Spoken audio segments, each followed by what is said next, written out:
Hey, pre-notification gang.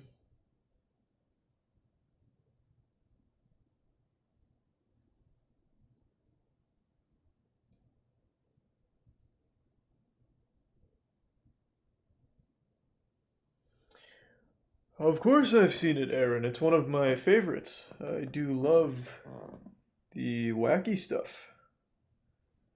The Adult Swim surrealism. Hey, Rip, coming along great, man.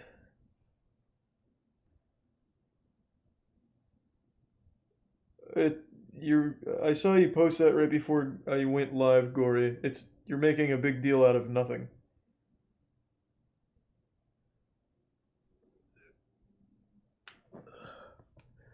You sent me a message. I saw it, and I responded to it. Thanks to Tier 1 Tallulah.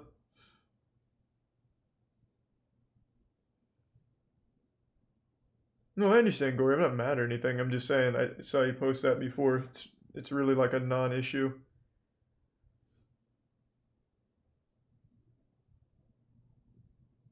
How sweet, Jello.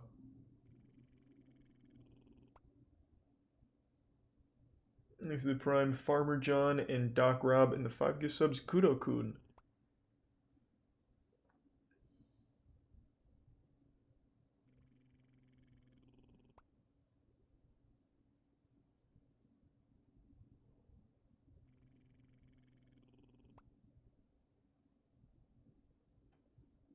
Thanks to the Tier 1 Primitive Dion and the Prime Senior Slender and resub Cody Keen and gift sub Mr. Penguin and resub Titties.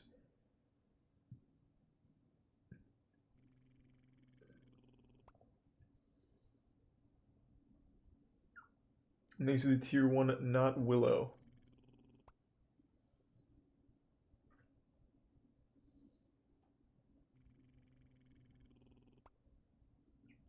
The Destiny 2 raid went great.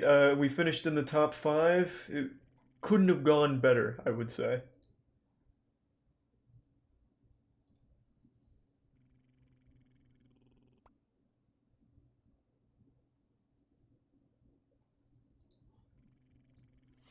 Thanks to the Prime Spuds and the Bits Amatory and the resub Toxic Pink.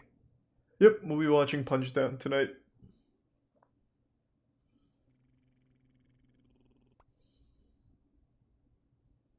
Thanks to the resub Tomato Soup and the Bits Tray.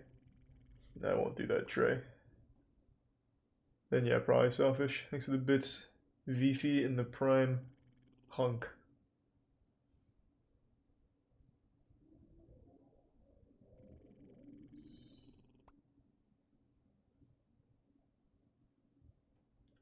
I have seen that website actually, Pickles. Thanks to the Prime Supreme Evil. And resub Jumbo and Hero.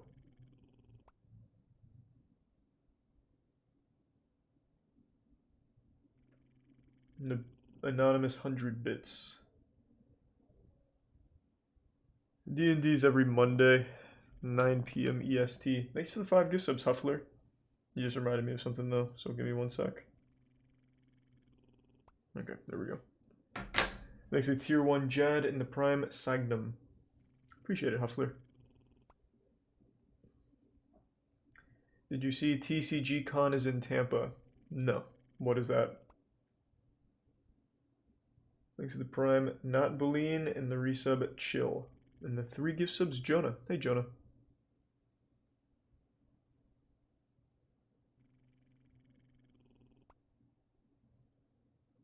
Thank you the 5 gift subs, Hashbot. Thanks for the big drop.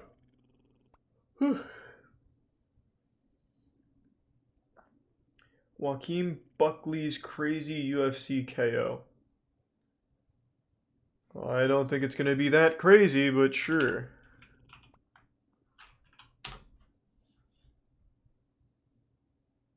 And very with 8 victories. Wait a minute, yeah. Watch their knees. Slows them. I don't feel like watching the whole fight. Yeah, having a former champion. So even on total strikes at the moment. That was crazy. Alright. Thanks to Tier 1 Grandworm and the Prime Fat Raccoon and Resub Brian. And the Bits Crow. It was a pretty good kick. Not a whole lot there. It's a pretty good kick.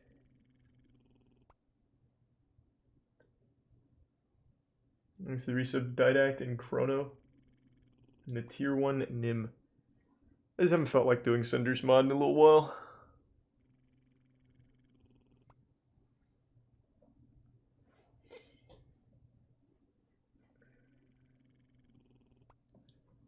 There is a single new To Catch a Predator thing out, and it's 5 minutes. I think it's called the Headbanger or something.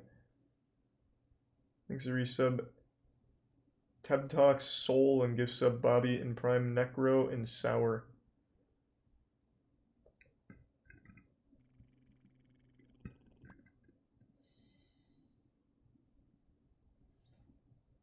Show the milk.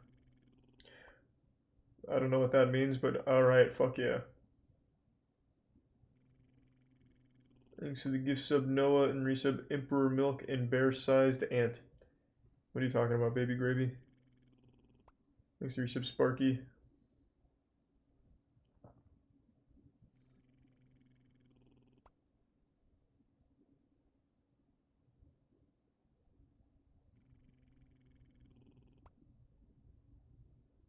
Oh yeah, we slapped the raid around. It was too easy, I'd say.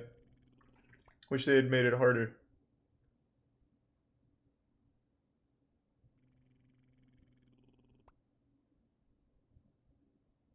Thanks to resub Satiro.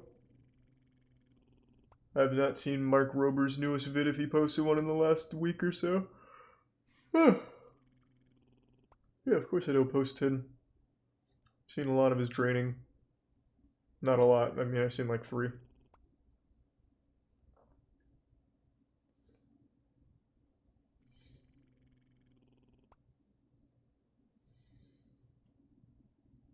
Thanks to resub Zydeck.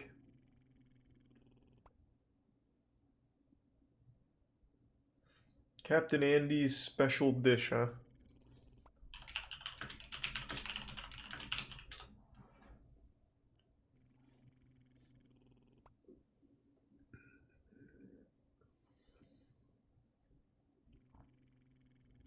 Thanks to the resub Cole.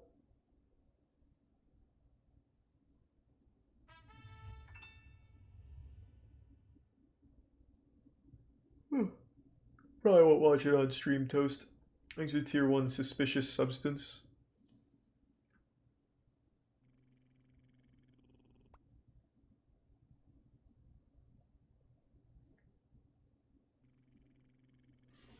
Thanks to resub Dingus.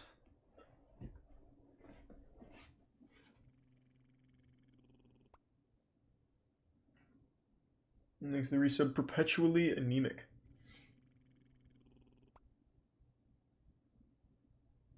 And Isildurius. There we go. Thanks to the Prime Monty Python.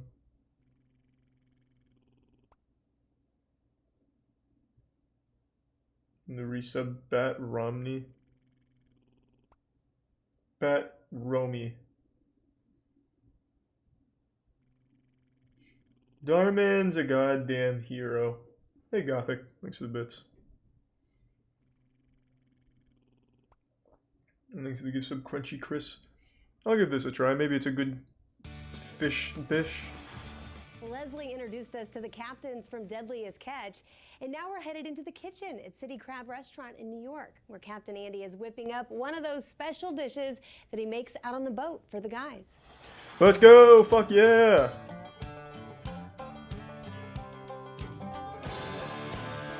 This looks intense. Today we're going to make halibut aliesca. It's a little dish that we came up with on the boat. It's fast, it's easy, and it tastes dang good. Some halibut, some fresh shredded pepper jack cheese, some fresh shredded Parmesan.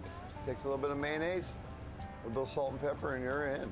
Now, is this just like being on the boat? I mean, we don't have a lot of room here. Well, this is underwhelming. Boat, stuff will be sliding around. Get cooking. So all you do is you take a hot pan right there, and you grab some butter. So then you grab the halibut. Oh, that's a beautiful piece of fish. I did not catch this one, Yeah, actually. we were playing it the other day, actually, I think I'm Toast. gonna call this guy Joseph, though. So you get it in there. You can already smell it cooking. You turn it over. Are you always the chef on boat? We all I mean, this is as simple as it gets, really. I could do this. Too. Normally I have a cake pan, but today we're using this. You grab a little bit of mayonnaise. Can't watch Street Beefs. Smack it in the Thanks to the bowl. gifts of broccoli. So we spread the mayonnaise on the bottom, and you grab your halibut out. Take some more mayonnaise, put it on the fish. Really good for your cholesterol. This looks pretty good. But what it does is the mayonnaise locks in the flavor too, and it keeps it moist. So what you do is you cover it with a nice layer of mayonnaise. Oh, you there missed go. an entire Then you take spot on the pepper jack side. Cheese, then you just coat it with the Parmesan. Look at that. Okay. Then you're gonna throw it. in This the looks oven. good. I cook them for about 15 minutes. Take them out, and then I broil them the top for like about 3 minutes, and all the stuff melts and burns, and it's just so good. So you have a nice It's baby burned, gravy and crisp thick. We got the crispy top cheese. there. Yep, you got crispy cheese. You got asparagus right there. We can go serve this to the guys? Yeah, we're gonna give this to the guys. So let's go see if they like it or not. I think they're gonna give me a hard time no matter what. Sorry it took so long. I had What's to up, go boys? and catch the fish. That's beautiful. I don't know why you recommended that. That was a very basic, underwhelming dish. I expected him to start dumping seawater on it or something cool. Thanks 1,000 bits, Kinky. The raid went incredible. Yeah, I got some of the best drops you could imagine.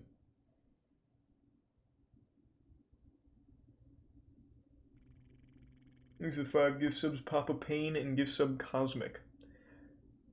Why do people recommend Arcade Craniacs? I really don't get it. It's like the most unenjoyable shit. Yes, it's satire. That doesn't make it good. I don't understand.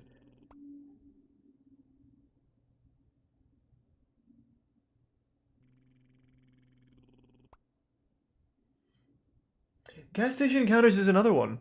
It's the same thing every single time. In all of them we've seen, it's always the same thing. This guy came in here and he ate a potato chip out of this bag, and then he put the bag back and left. Do you recognize this guy?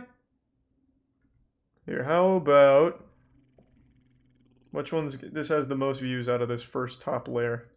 Alright, you guys, if you look in the top left corner of the screen, you're going to see that this is a Fave Trip collaboration! That's right, everybody knows Fave Trip collaborations are the best collaborations. Now, we're going to be paying attention to the gentleman in the black hoodie that is about to walk in the door right now. He's Oh, not wait, is the this like- brightest little rascal. is this a robbery or Obviously, if you're something? gonna What does shop, pistol you wanna put packer that mean? mask on before you enter the store and the camera gets a good look at your face. So he's going to finally get that mask on. He's going to come over here and he's going to grab some oil and he's going to scope out the store real quick, see what he's working with. Oh yeah, this is going to be a piece of cake. Should I steal it now or should I wait? Yeah. So what should does probably wait pistol for my buddy packer to mean? distract the cashier, and there he is. You know what? I'll hold off on the oil and oh, what do we got here? Are those cookies? Yeah, I think I'll Here's take the one of resub those Tish, and and slip give it in sub my pocket, Bazonga, and and resub I think I'll Etko get in the the prime. oil. Whoa there, Jimmy, Frodo. what are you doing now? Oh, hey, I'll get that from you. Yeah, that's totally not a gun. Don't worry about that. Don't worry about that. So clearly, he has his CCW. Obviously, why else would he be strapped? So he's going to continue looking at the oil, even though he has one down his pants along with that free cookie. It's fucking... It's hard to sit through one of the videos. I'm just not a fan. At least that wasn't the same thing as always, where it's this guy drinks some orange soda. Or whatever, orange flavored Smirnoff and puts it back. But this is like the most requested channel, and I don't get why. It's not fun at all. Thanks to resub Cherry Red. I do love bikers though, so I think this one has potential. And this guy looks like that YouTube sorcerer. Forgot his name now. Look at the counter when I walk in the store. Chip peanut butter. That's what I'm looking for. Hard to say, obviously. I'm not a cum scientist. That I'm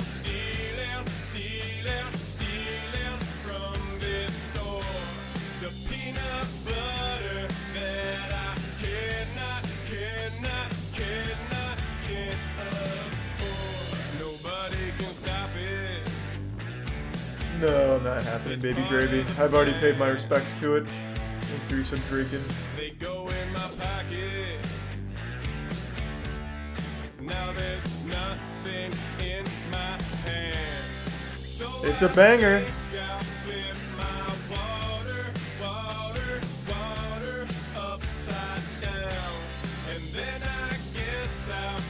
Bar rescue. Please don't donate to suggest things, but yeah, that's another show that I think's kind of rough. Bit of a cold streak right now.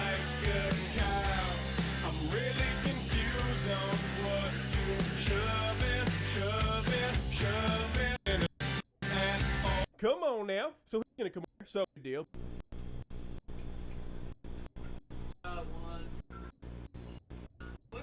Single and a light way with 3 single-serve Jif peanut butters. You see, like, I don't get it. I have nothing against the guy doing it, but nothing happens.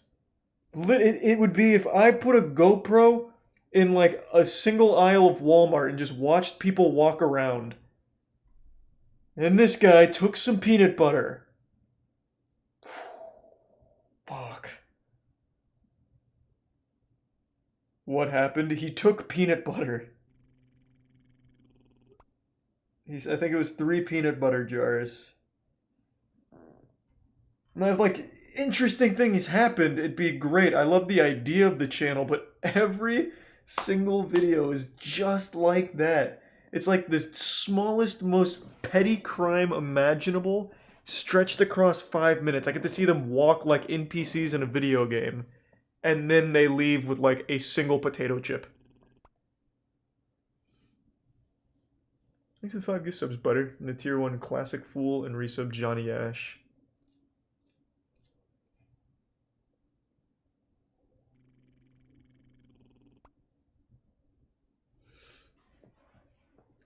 Oh.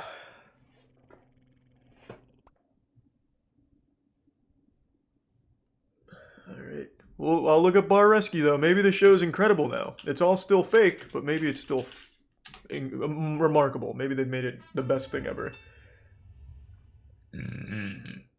Capo's transformation. Here's a nice clip, incredible. Is Capo still open, or did it close down soon after John's renovations? Thanks, resub Fred. You really... Please don't donate to suggest things. Put it in the normal chat. Atheists are video game addicts. I will tell you right now, I love that title.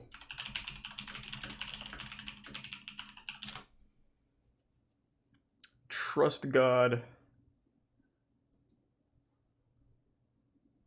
And you know what all these atheists have in common? You know, they've been attacking us online. They put out a little 2-hour documentary trying to expose the one pastor and I put out, and Brother Brandon put out a 2-hour documentary. You know what all these atheists have in common? Video games. Fuck them. What? They're gamers? Video games. And Harry Potter, you get on their channel, they're in fantasy land. That's all they ever do. Well, it's going too far. Harry Potter? They can't think for themselves. And games? They sit back and they drink Coke all day and sit behind a video game system and then wonder why, you're crazy, Brother Powell, for believing in a creator. Oh, you're insane. No, you're crazy. And you need to get off the video game system and somebody needs to preach to them the gospel of Jesus Christ and so that they can be saved. That's what we need. Amen. And I'm sick and tired of these stinking video games. Yeah, fuck those things. Messing with people. And that god and creator is Ninja of Fortnite. Hoorah. Well, that was wild. Got the whole sermon. Thanks for some Gabster, Honey Bits, Killer Maniac, Nickel, and the Prime Pancake. Have fun skydiving, Kelter, and happy birthday.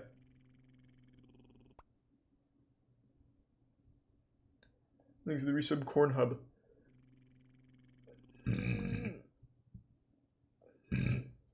What if I don't drink Coke? Then you're not an atheist or a gamer. You don't belong to either of our clubs, weirdo. Thanks for the resub Pepin.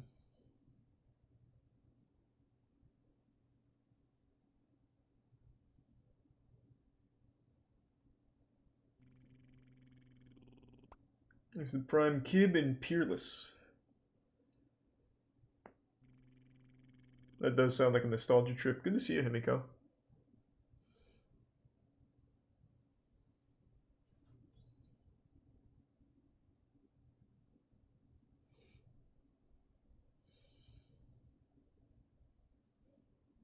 The Most Radioactive Man. We watched that.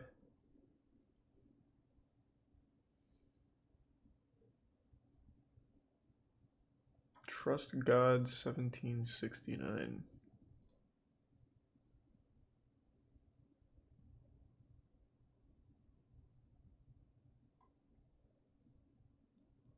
I thought this was going to be the rest of that church's material. Oh my god, wait, this is the same channel that posted the God Hates Video Games? Wait a minute, how many video game lectures are there? Skillet exposed. Skillet? The Christian band that made popular hits such as Rebirth, Savior, Monster, and all the other shit you would hear in a Call of Duty montage back in 2009? They are demon-possessed people? What? Ecclesiastes What 7 verse 5 incarnation? says, "It is better to hear the rebuke of the wise than for a man to hear the song of fools." And worldly music is the song of fools. Oh, the song shit. of people I knew that it. don't believe on the Lord. Why do you Music is worship the devil. some wicked whoremonger with Whoa, the, you know, okay. they're demon-possessed people. They're one of the 21st century's most successful rock bands, Thanks, selling Crown. more than 11 million units worldwide. We're talking about the quartet from Wisconsin known as Skillet. Lead singer John Cooper joins us now by Skype. Hey, to talk about John, their new you album, demon. their faith, and the ministry opportunities. What do you have to say God for has given them. yourself? Well, what do you want the legacy of Skillet to be? Legacy of Skillet, what I am most proud about is the fact that Skillet, I think, has done something that is fairly unprecedented, and that we have been on Thanks some for of the the bits, Green. biggest rock tours in the world, Appreciate it. open for the biggest rock bands of all time, some of them. Iron Maiden, Black Sabbath, Slipknot, that list can go on and on and on. Ozzy Osbourne. So, when well, does the first the... single is called Stars. What do you hope people This is more of all like a over the promo. world with hard rock bands. Some of the biggest secular rock tours in the world we've been on. And Every day, more and more artists or Here we bands go. in the Christian industry, this is an article I'm reading, He's speak not about in a bathroom. touring Oh, wow, he is in a bathroom. Wait, that's kind of nutty. It just shows how little respect he had for cbnnews.com, I guess. Ah, right, I have an interview. I'm just going to go to the shitter at the restaurant here. Makes sense. Every day, more and more artists or bands in the Christian industry, this is an article I'm reading, speak about shedding the title Thanks, of Jeff. Christian. In an interview with STL today, frontman of the band Skillet, John Cooper, went into greater detail about why he and his band prefer to avoid using the word Christian. Oh, you blasphemer. So this is how lame John! it is. Listen to this. How could you? I just tell people You spit in the I'm face a of the hard Lord. rock band. I leave Christian out. He told STL today. A lot of people don't know what Christian rock is. Yeah, they do. That's a lie. Or No. they think What it's do you only mean? for Christian people. We're not a I band don't that know only about that sings claim. to Christian people. I meet tons of fans, and I've had fans say, "I'm an atheist and I love your message." Well, then you're not. That's not Christian. Yeah, If you're atheists go to appealing hell. an atheist? Yeah. Your message isn't Christian. You should be Sorry. killing them in the Put all streets or Jesus words in there something. you want, but it's not Christian. Skillet's weak. And the statement, that statement there speaks volumes unto me. I just like clicked on one song just for like a few seconds. I think it was last night. Sherry's like, "What are you listening to?" I'm like, "Garbage," and I turned it off. But the song was totally Yeah, I'd rather listen to the same I fucking don't even 3 remember what the songs name at of the song church was, on but repeat. I'm glad it's not like stuck in my head. Yeah, fuck yeah. That's why I only listened to it for a few seconds. I just want to see, like, is it super hard rock? It is. It's super hard rock. Talk about your faith Super in Jesus hard, huh? Christ and how it motivates you Thanks to inside resub Cody's and in the outside the Prime music industry. and Tornard. Ant oh Tornard. gosh, I mean, my faith in Jesus is everything. You're going. He seems like a nice guy. Which is why he's a demon. It says, "This I say then, walk in the Spirit, and you shall not fulfill the lust of the flesh." How do you walk in the Spirit when it comes to music? Singing to yourself in psalms and hymns and spiritual songs, singing with melody in your heart to the Lord, singing with grace in your heart to the Lord. But verse This 17 guy says, can't "For sing the for flesh shit, I lusteth promise you against that." the Spirit, and the Spirit against Probably the sounds flesh. like diarrhea And these are being pushed through a contrary to trombone. the one to the other, so that you cannot do the things that you would." If you pump your brain full of that garbage all week long, you're not going to be filled with the Spirit during those times. It's contrary to the things of the Spirit, right? You're feeding the flesh with that kind of music. And that's not what we're supposed to do, because God doesn't say, songs, hymns, spiritual songs, and Metallica. Okay? Because Metallica is a Christian band. No, they're not. Thanks, Resub Owen. Pantera is not a Christian band. So, examples of so-called Christian artists and what they come up with. Oh, wait, that's it? What the fuck? They weren't exposed at all. He didn't go into detail. Son of a bitch. They have some interesting topics here. Veganism exposed by the Bible? This is all over the place. What?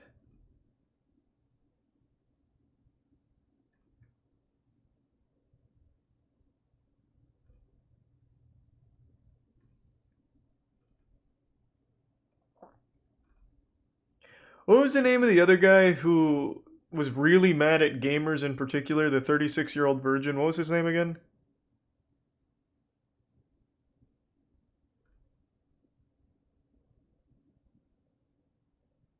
Shit, I can't remember either.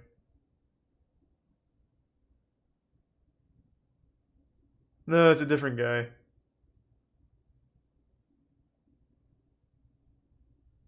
No, not Skippy. Christ. It was the guy that was like, "You're sissies, you're effeminate, you're losers." And then he like tosses a ball in the air. And he's like, "Oh, oh, oh. Gamers are losers." That guy. What was his name?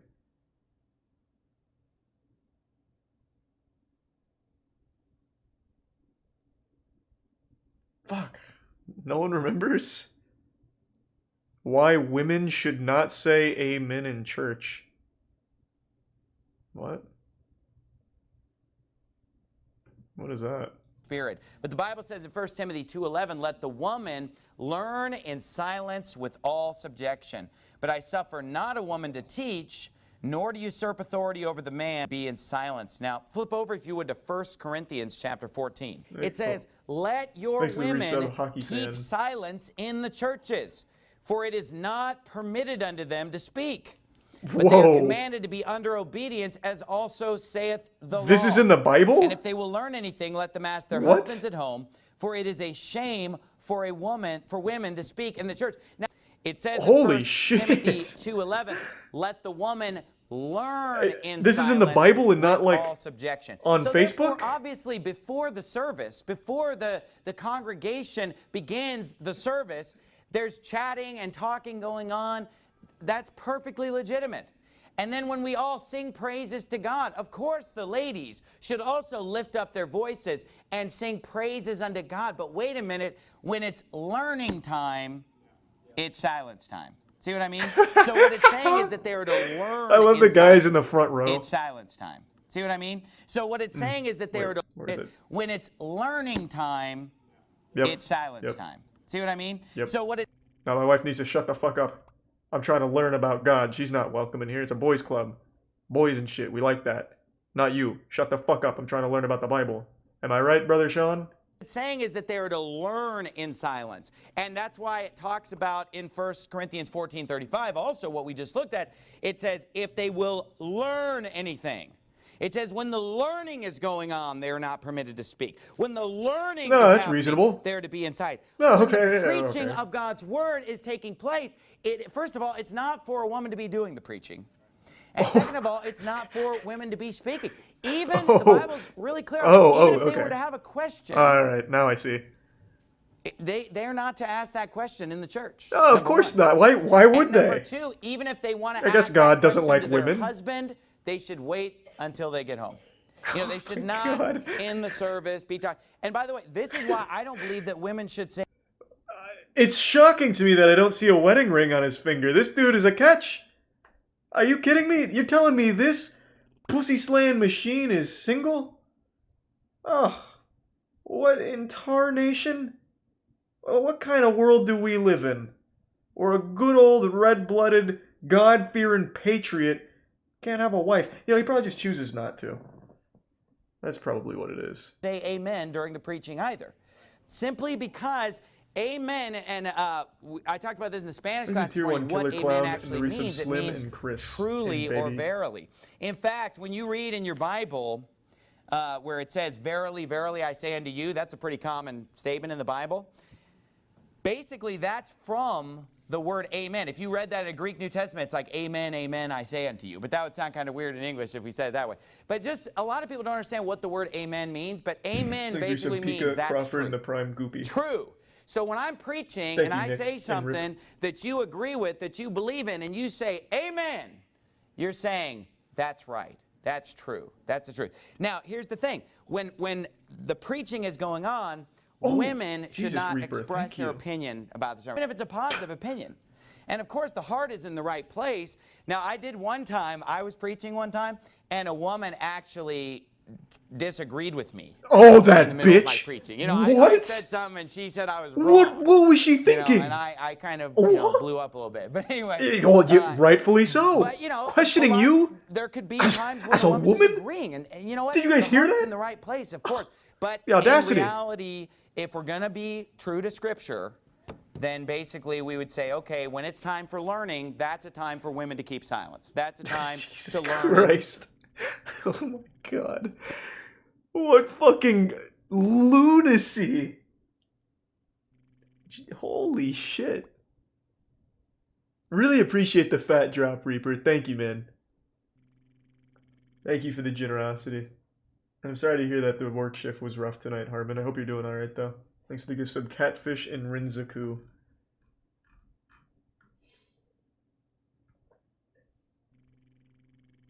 I don't know, Billiam. I'm unfamiliar with this preacher. Thanks to the resub PH of 0.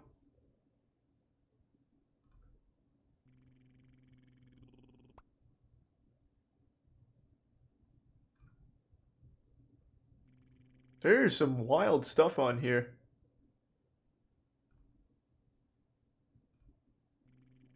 Iceland, a nation of bastards. He doesn't like women and he doesn't like Iceland. Alright.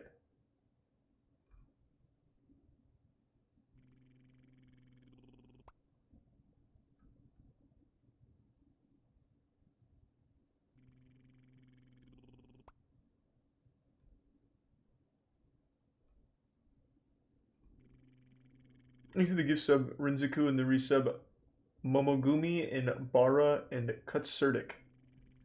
No, I think this is just a compilation of local churches. Because it's always the same people popping up on here, so I imagine the account belongs to a member. Would be my guess. I'm really not sure.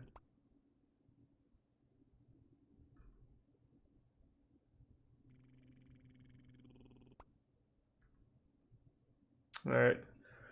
Well, that's the end of that. That was pretty wild. Not gonna lie. And thanks to the resub Gooey. So what was the other guy's name? His name is John Doe.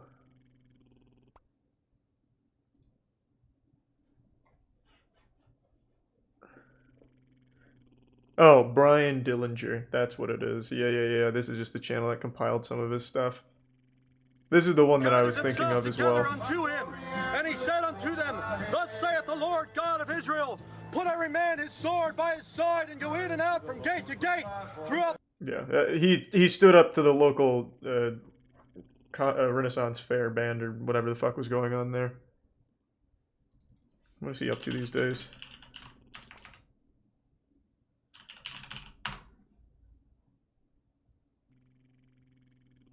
Is it a sin for me to continue on YouTube? I have an answer to that. Hold on. I don't know if you could hear it, but I ripped a lot of ass.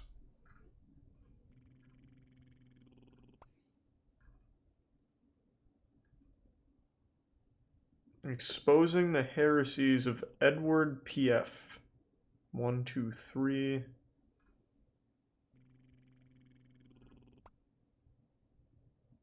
These are tier 1 Garlic Mercy in the Prime, Brain Pyro, and Aqua.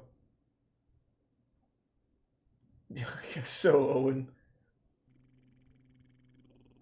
Nah, I don't know about that. Oh, actually, I have seen that suggestion. That was big on Reddit. I did actually see that one. Thanks to the resub, Crested Moon.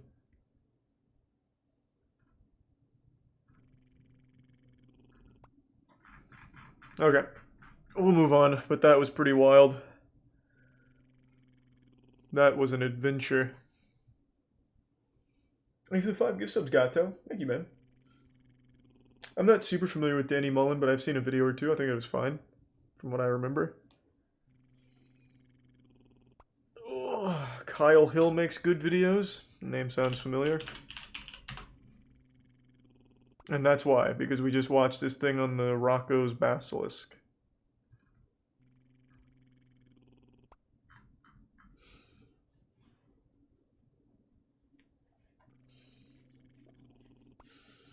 I don't watch Jubilee anymore. It's not very fun.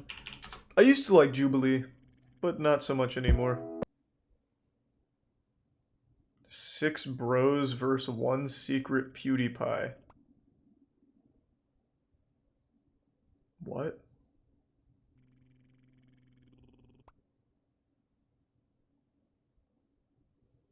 Thanks to the resub, Mana Bear. Yeah, I'll cut my hair once it starts touching the toilet seat when I shit.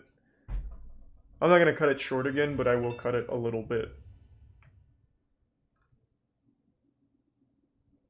2 women speed date, 20 men.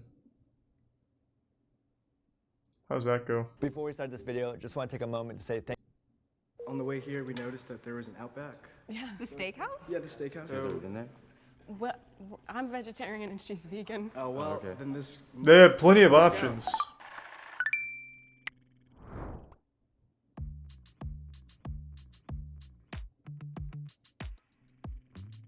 This is my friend Lily. We met in They're college. moving We around like together. video You're game constantly NPCs seeing right yourself on now, the site. The like an most idle recent iteration of animation. That looks like these really beautiful rugs, and she even made the earrings that I'm wearing right now. This is Izzy. And the fun fact that came to my mind was that she wore a duct tape dress to Improv Nationals, which I think is pretty cool because she made it herself. Nice. At the end of the day, we're both pretty open to most people, and like what matters is a level of empathy. I gotta take a shit. The ability to listen. I think that. Let's see how the guys do. On an ideal first date, it'll probably be like a beach day, you know, have like a little picnic. And then after that, hit like a live event show. With like some Enjoy some music after. What kind of music you guys listen to? Everything but country.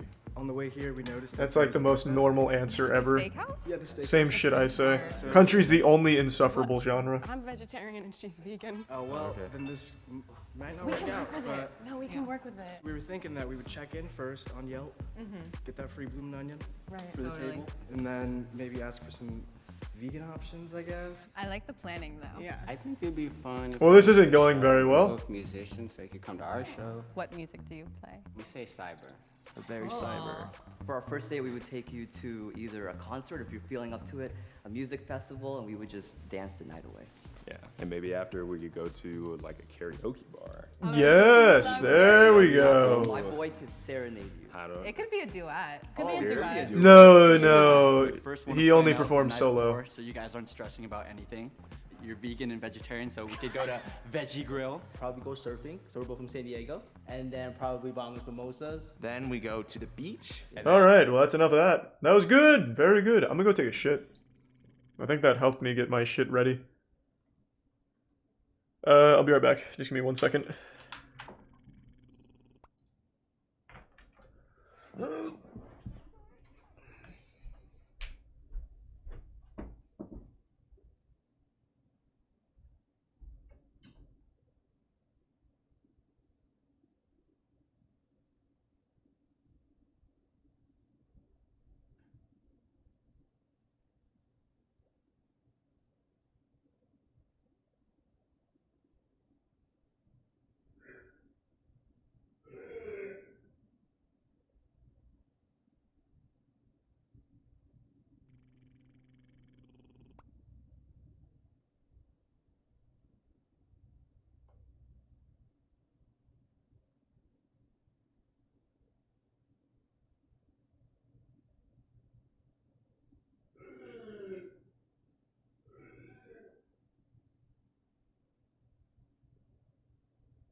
yeah. I'm fucking back, baby. Let's go. Thanks to the resub Bambi. And Massive Pleb. And the Prime Rocky. Appreciate that. Thank you, Bar Hat, and the resub Isaac and Freaky.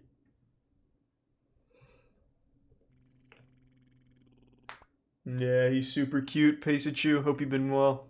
He's my parents' puppy. You heard me? You're welcome. Thanks to Prime Scotty and Tvedict.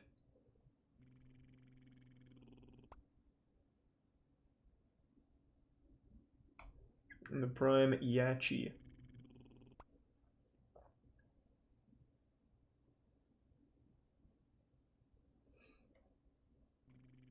And the Prime Oxymars and Nameless Default and No Face.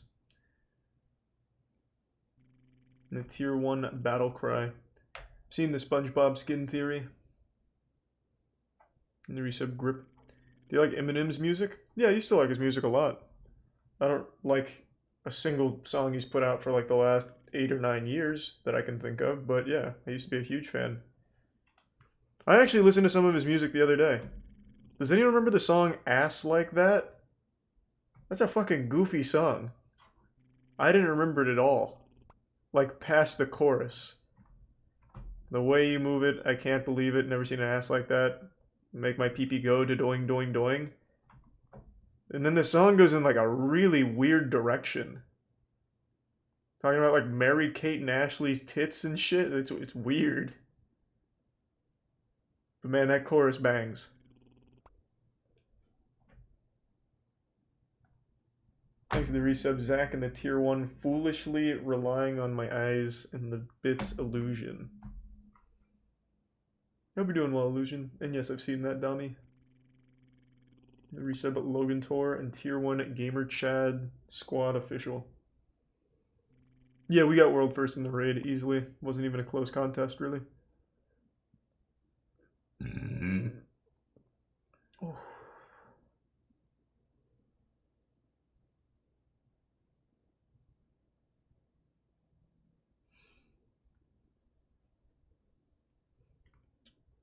What is the femur breaker? What are you talking about? Where do you see femur breaker? Yeah, of course I've seen shin kicking competitions.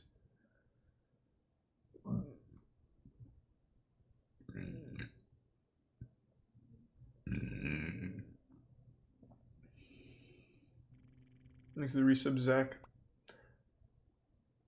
I haven't watched everything, it's just people usually recommend the same shit.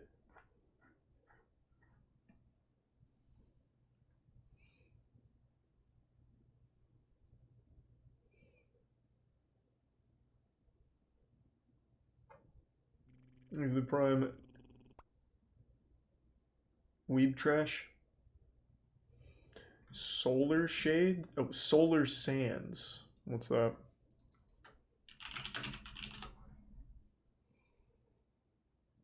Oh, I've seen this. I have seen this channel. Yeah. This is an official article by Discord, showing in great detail why they recently changed their brand look. The post goes through the various justifications for the changes People to want the logo, simple, word minimalist mark, and things brand that take a color. second for to the logo, identify. they noted concerns about the readability of the antennas it has when printed on different types of materials, or when printed on really small surfaces such as a pin.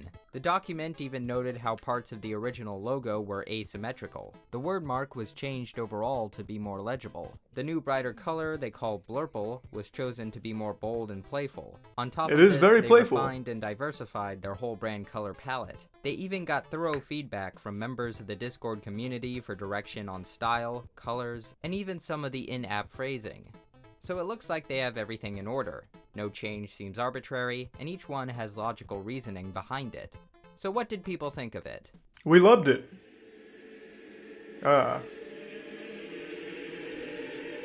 Well.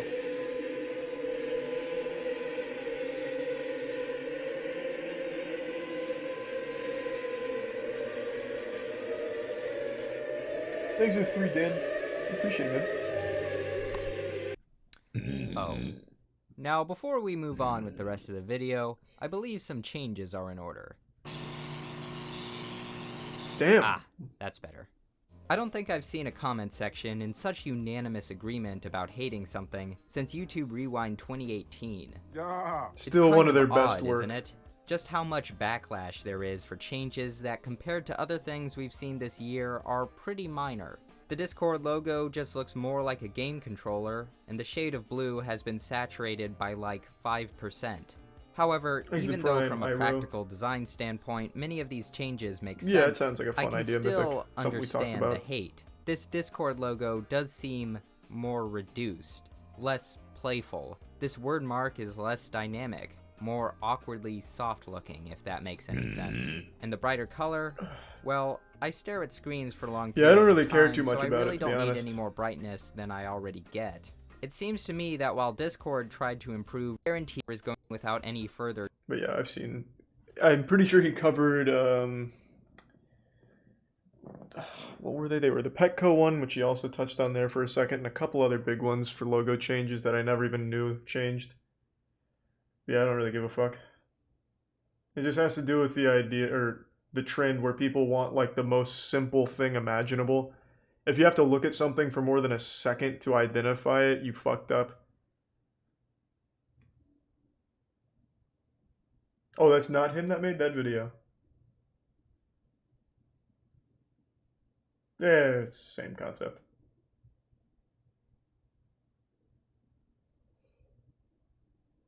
The gentleman working on anything new? Yep. We've got 3 new songs completed. So now it's just about getting the music videos going. We're going to be filming one pretty soon at the same kind of studio that The Mandalorian was filmed in. I'm going to try and make it real fucking over the top and goofy. And then the other 2 we still have to plan out fully.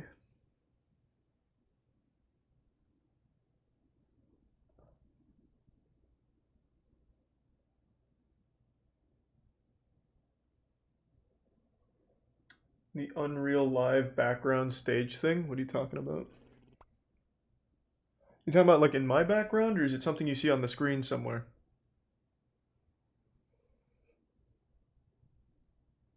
There's the Prime Sweaty. The Bits Lofus. Is your music on Spotify? Yeah, it is. No, we don't watch Food Dip anymore.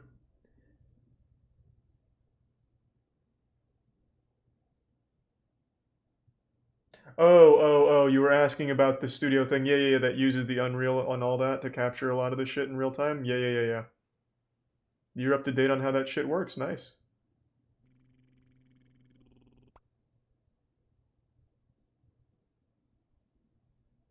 Thanks to the Prime Max and the resub Dylan. And the Prime Ash says Rar. Chester Stone.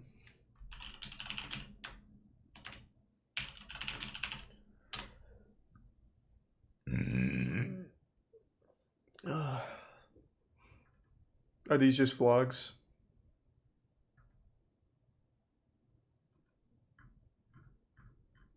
I'm guessing they're just vlogs. There's the Prime Semenaz.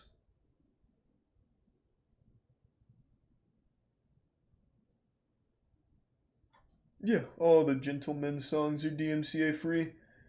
You can play that shit on loop for years, it wouldn't matter. You're welcome to.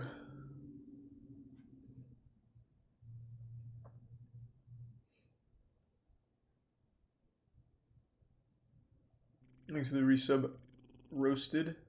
Thanks, man. Eye for an Eye Court Show.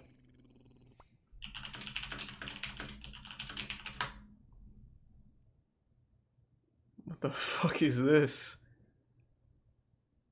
Can I get something a little shorter than 20 minutes? Here we go. Oh, this is just part 1, so it's a full thing. I just want some highlights. This must be a very old show. Oh, let's see it anyway.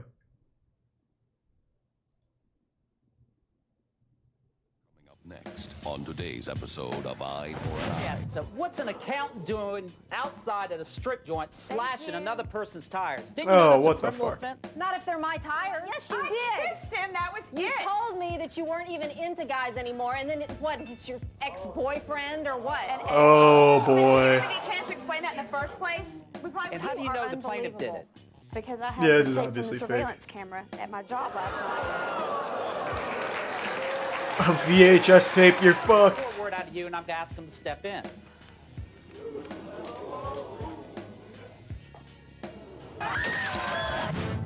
This is some of the goofiest shit I've seen in a minute. Is not But I don't want to always watch 20 just. minutes on it. That's why they bring their disputes here. Real people, real problems, real revenge. I don't think we'll see any of that, bless. She's dabbing? That's innovative. This show is definitely from the 90s and they're getting dabs in. Is eye for an eye. Hey, it's me, Kato Kalin, and welcome to another episode of Eye for an Eye. Hey, what's On up, today's Kato? episode, you'll meet two star-crossed lovers who do battle over bills after a relationship gone bad. And if you think this is just another case of he said, she said, think again. I am suing her This is very for her intense. share of the bills and the rent, and I'm also suing her for the money that I spent on brand new tires for her truck. Yeah, I still want to watch 20 minutes of it though. Looks intense. Oh, we completed the raid in record time. It was just a little too easy for us. But I'm sure you'll finish it soon, Bo.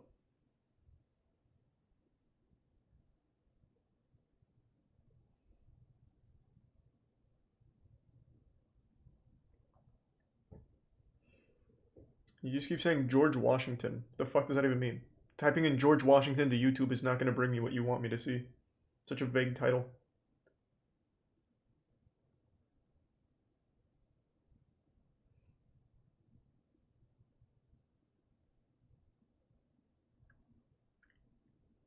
Probably won't do that, bar hat, but thank you.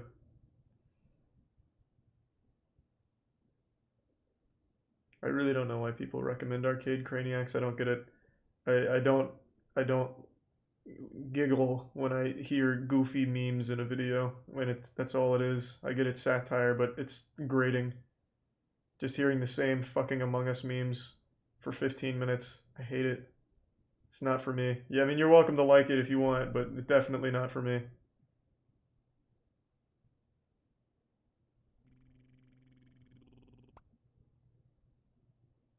Thanks for the gift sub Sam and the resub Dave.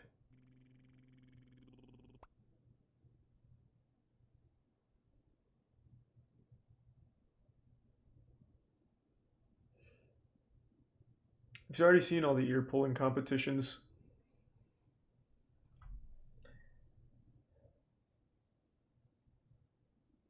We did Defunctland a couple, like, more recently. I don't think there's anything we haven't seen that looks interesting. These are Subsyphilist and Ghost Goner. Tennis racket smashing. Jesus.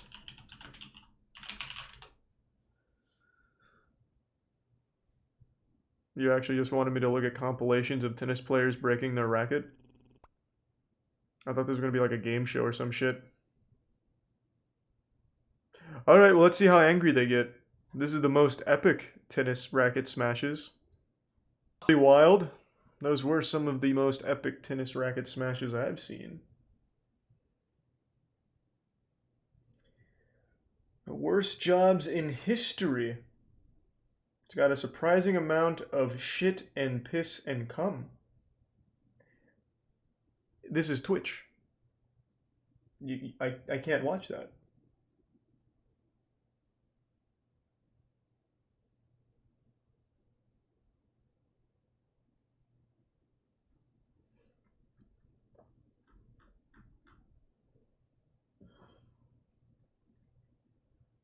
Yeah, of course I've seen Peter Kane dog training. People keep recommending this Jose Canseco video. Thanks for 5 gift subs, Vampire. Appreciate it.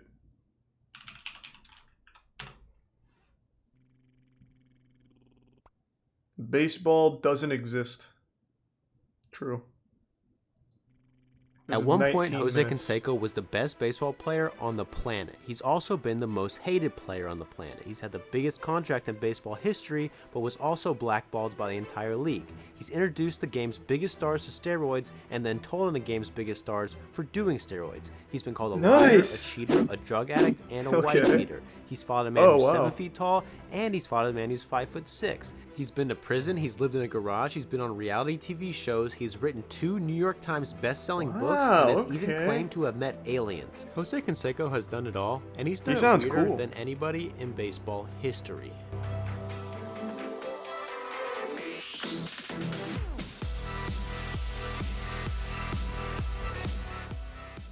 Shortly after Jose Canseco was drafted in the 15th round of the 1982 MLB draft, he admits that he believed he had no chance of becoming a major league player. He played for 5 minor league teams in 2 years, never getting above single A, and his stats were pretty awful. Canseco's early professional career was so miserable, at one point his team made him be the bat boy. That's right, for an entire series of games, he didn't hit, he didn't field, he didn't do anything. He collected bats and balls, and was laughed at and made fun of by teammates It's and an coaches important position, though. This was enough Someone's gotta do for it. Canseco to literally quit baseball for about 20 minutes until a pitching coach on the team came up to him and talked him out of it. A conversation that saved Canseco's career and may have ruined the careers and legacies of cheaters across the league. Around that same time, Canseco's mother was sick in the hospital. Canseco was told to leave his team to go see his mother in Florida, but by the time he arrived, she had passed away. According to Canseco, this was the moment he decided that he would do whatever it took to become the best baseball player in the world in order to honor his mother, which meant doing a bunch of steroids. Usually doing a bunch of illegal drugs to honor your mother is a weird move, but in this case, it was actually pretty touching, and it worked better than Canseco ever expected. He gained 25 pounds of muscle that offseason, came back to baseball, and quickly became the Athletics' #1 prospect. He was so good, he even earned the nickname The Natural, even though he literally was the most unnatural player on the planet. It was 1985, and although there was no real way to prove it, Canseco is believed to probably be one of the very few, if not the only... Wait, is that true? For $5,000, you can hunt Bigfoot with Jose Canseco? I gotta look that up. Sorry to blue ball you. Are you fucking serious? Can I book one? That sounds like the best use of $5,000 ever. This was in 2019. Does he still offer it? Or did they finally catch Bigfoot and inject him with steroids?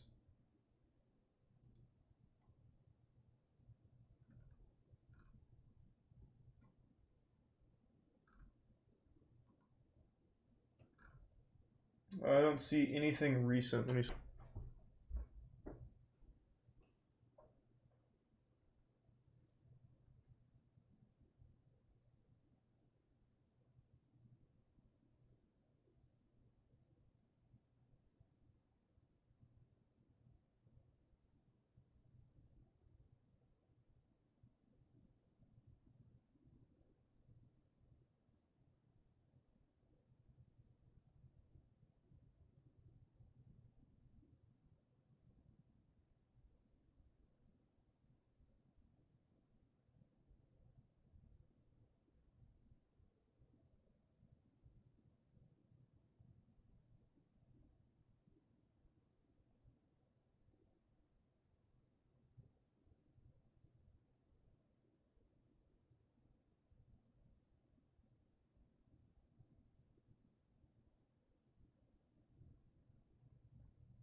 Alright, I'm back. Thanks to gift sub Raven in the Prime Shadow. Player doing steroids at the time, and this shows in his performance. By the time his rookie year was over, he had already hit a home run in every American League ballpark and won Rookie of the Year. He was a beast and he knew it. He told reporters before his third season he would be the first player in history to hit 40 home runs and steal 40 bases in a single season.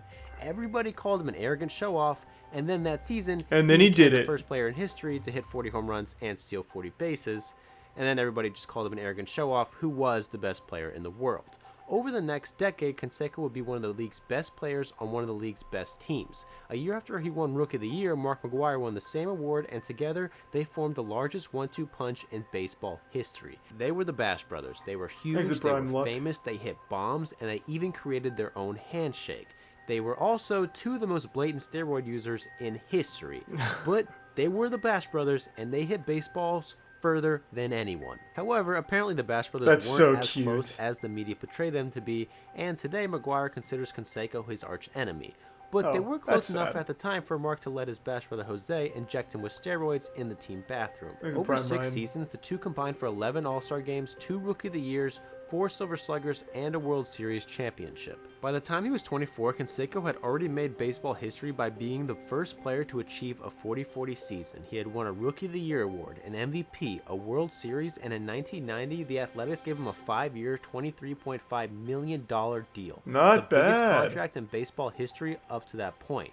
But Canseco's baseball ability was often overshadowed because during this time he was creating the legacy of Jose Canseco, which is why people still love Jose today. It has nothing to do with baseball, it has a lot more to do with doing a bunch of weird and questionable things. By the time he left Oakland in 1992, he had been arrested several times, once for going 140 miles per hour and leading cops on a 15-mile chase. Wow! Jose has since Do they have claimed footage that of he was that? also caught going 202 miles per hour, but cops let him go because according to him at the time he was the most popular athlete in the world. He was also arrested for having a loaded handgun in his car while on a college campus. His secretary was also arrested for bringing a handgun on an airplane with Jose in 1989. Okay. Jose often carried a gun Just for in case. protection because he is an extremely paranoid person. He probably once met him in refused the a cup Tier of 1 coffee at an Mosin. autograph session saying, "You're not going to kill me that easy." He was banned from the Mexican Baseball League for testosterone and failed a court-ordered drug test from his probation officer,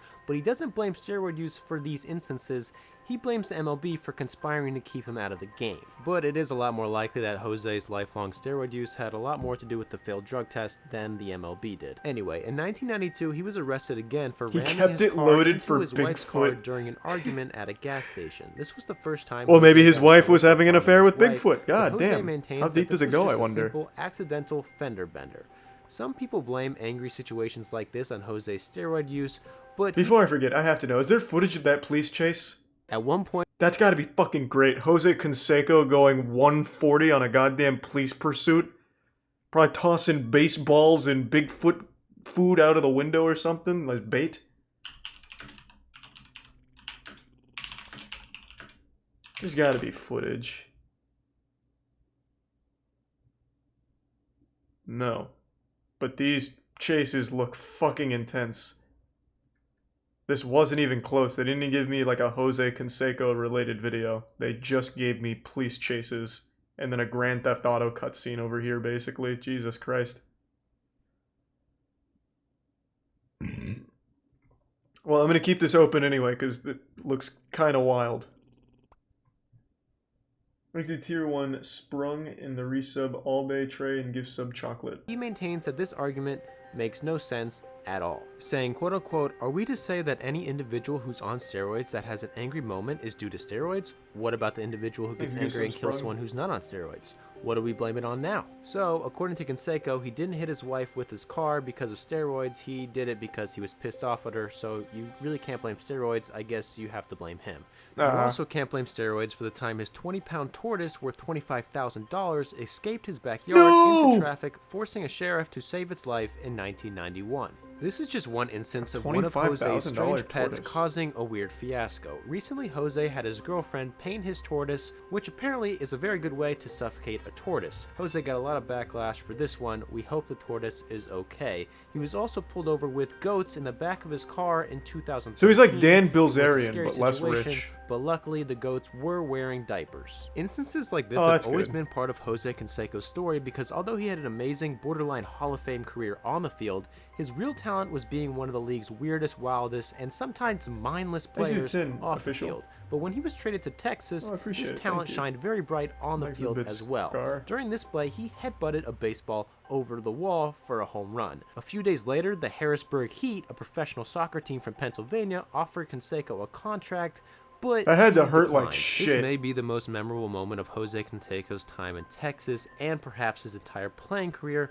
but there were a lot of significant That events single-handedly occurred gave while he him an played for the encephalon Rangers. injury. Probably the one with the Holy most shit. impact was teaching Ivan Rodriguez, Rafael Palmeiro, and Juan Gonzalez how to do steroids, which he did in the Texas Rangers bathroom. Jose was also asked to pitch for Is he one tier inning one in a coca? blowout loss against the Boston Red Sox. He gave up 2 hits, 3 walks, 3 runs, and injured his elbow, which he had to get season-ending surgery on. This occurred only 3 days after Canseco was hit in the head for a home run, and is a microcosm of Jose Canseco's entire career. Because although Canseco has done a lot of amazing things on the baseball field, unfortunately for him, his embarrassing moments are a lot more interesting. Canseco would go on to play on 6 teams in his last 7 years. He was frequently injured, and many saw Jose's later years as a major disappointment and blamed his injuries on his obvious and intense steroid use. But Canseco's final years were not as bad as some remember. He hit 46 home runs in 1998, won a Silver Slugger, made the All-Star team in 1999, and throughout Jose's entire 17-year career, he never once batted below league average in OPS. During his final bad. years, he Good was work, also Jose. arrested for hitting his wife, Oh. but again, please do not blame this on steroids. Jose says he is not a wife beater and only pulled her hair while they were arguing in a friend's car. His wife would go on to write an entire book about their crazy relationship. Jose has accused her of hooking up with Alex Rodriguez and even says he almost killed himself when he found out she was spending time with tight end Tony Gonzalez. As surprising as this was for Jose, it may not have affected him as much as the end of his career did in 2001. After a short year in Chicago where Jose played around league average, no teams in baseball wanted him. According to him, he was willing to play for league minimum and donate his earnings to charity, but all 30 teams said no. He would even go on to try out for the Los Angeles Dodgers, but Tommy Lasorda said Canseco seemed a little bit out of shape. He responded by calling Lasorda a chubby little fat troll who was the worst Humpty Dumpty pasta-eating moron I've ever seen. Yeah, so yeah, that Jose sounds was not reasonable. taking retirement very well. Get Canseco blasted, believed that he was nerd. being blackballed by MLB. He learned that because on they League knew of that he had Legends. such a huge influence on steroid use across the league. But in 2001, Canseco ran into bigger problems stemming from a brawl that he got into in a Miami nightclub.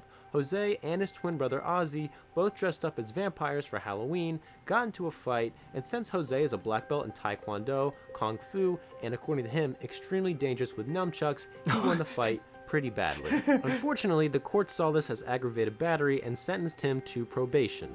He violated probation and was sentenced to 2 years of house arrest. During this time, Jose began making money by allowing fans to bid for a chance to spend the day with him at his house while he was on house arrest. Potential activities That's so included hanging out good. by the pool, martial arts lessons, grilling steaks, and taking batting practice. A diehard Hey, I'm fan under won house this arrest. Come contest pay to hang for out with me. $2,500. Canseco would later fail a drug test for steroids and spend a month in jail. Jose blamed this on MLB, saying he had no proof but believed they switched his urine samples to make sure he went to jail so he couldn't play again.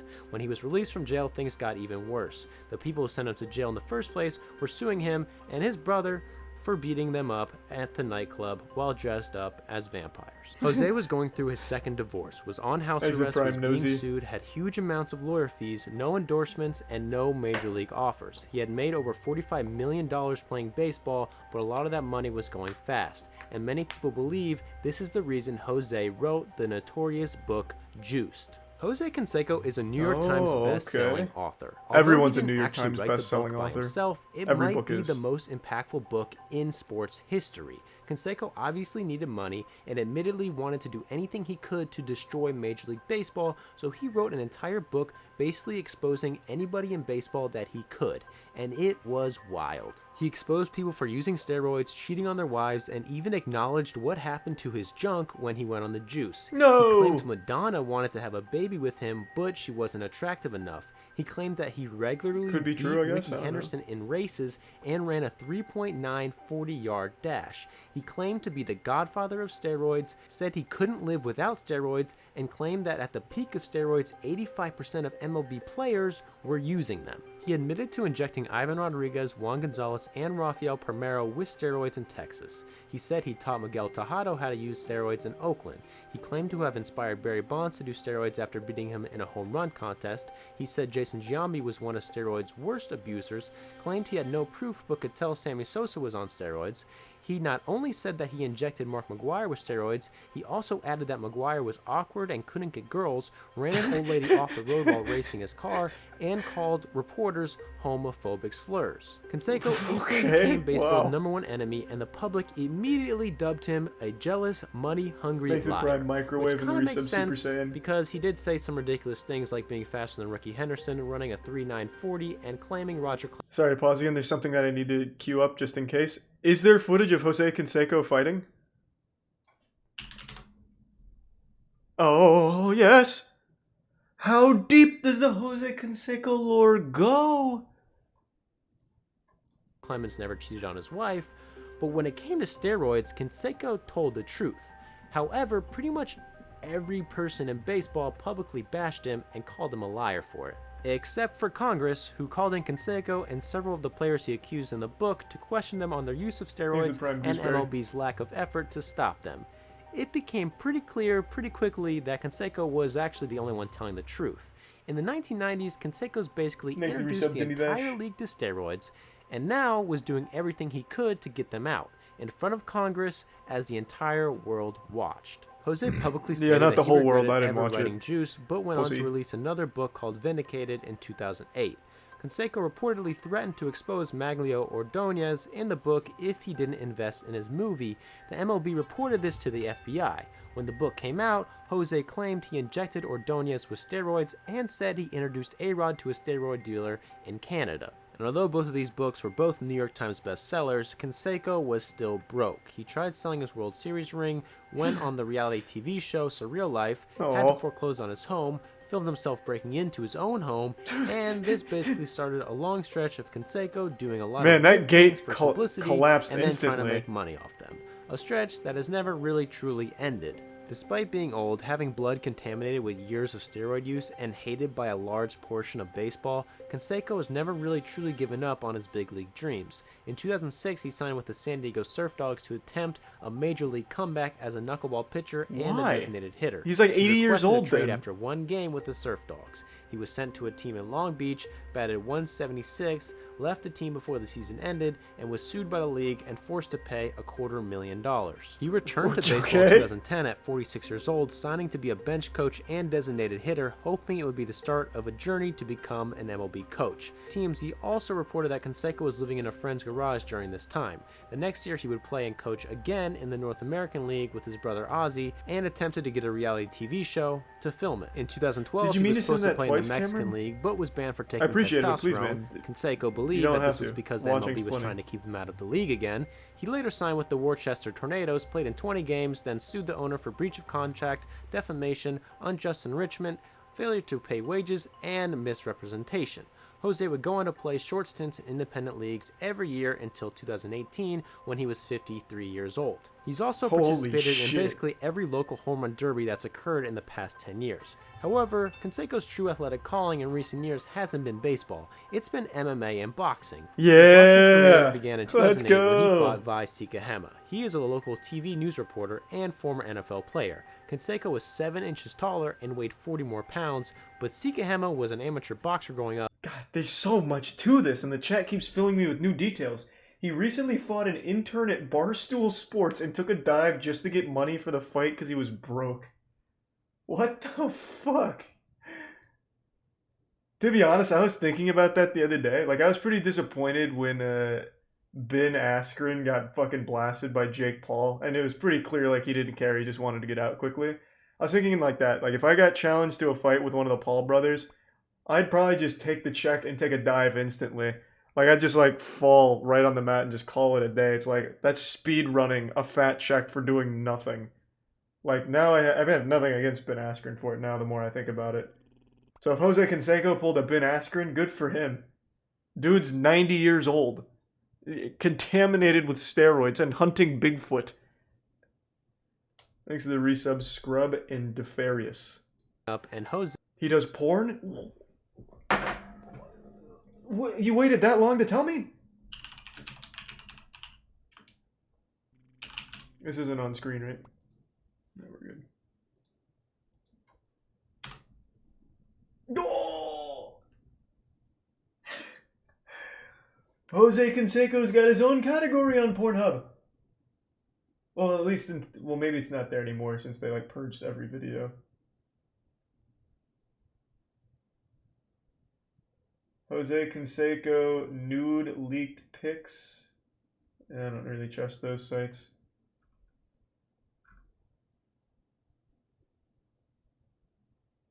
Jose Canseco sexy and topless 21 photos from the Fappening.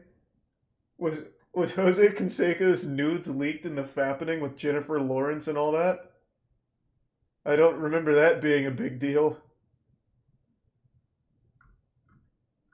Oh, I also just noticed. This isn't Jose, this is Josie. That might not be the same thing. That might just be a porn star who has a name close to it. No, this one is definitely Jose Canseco.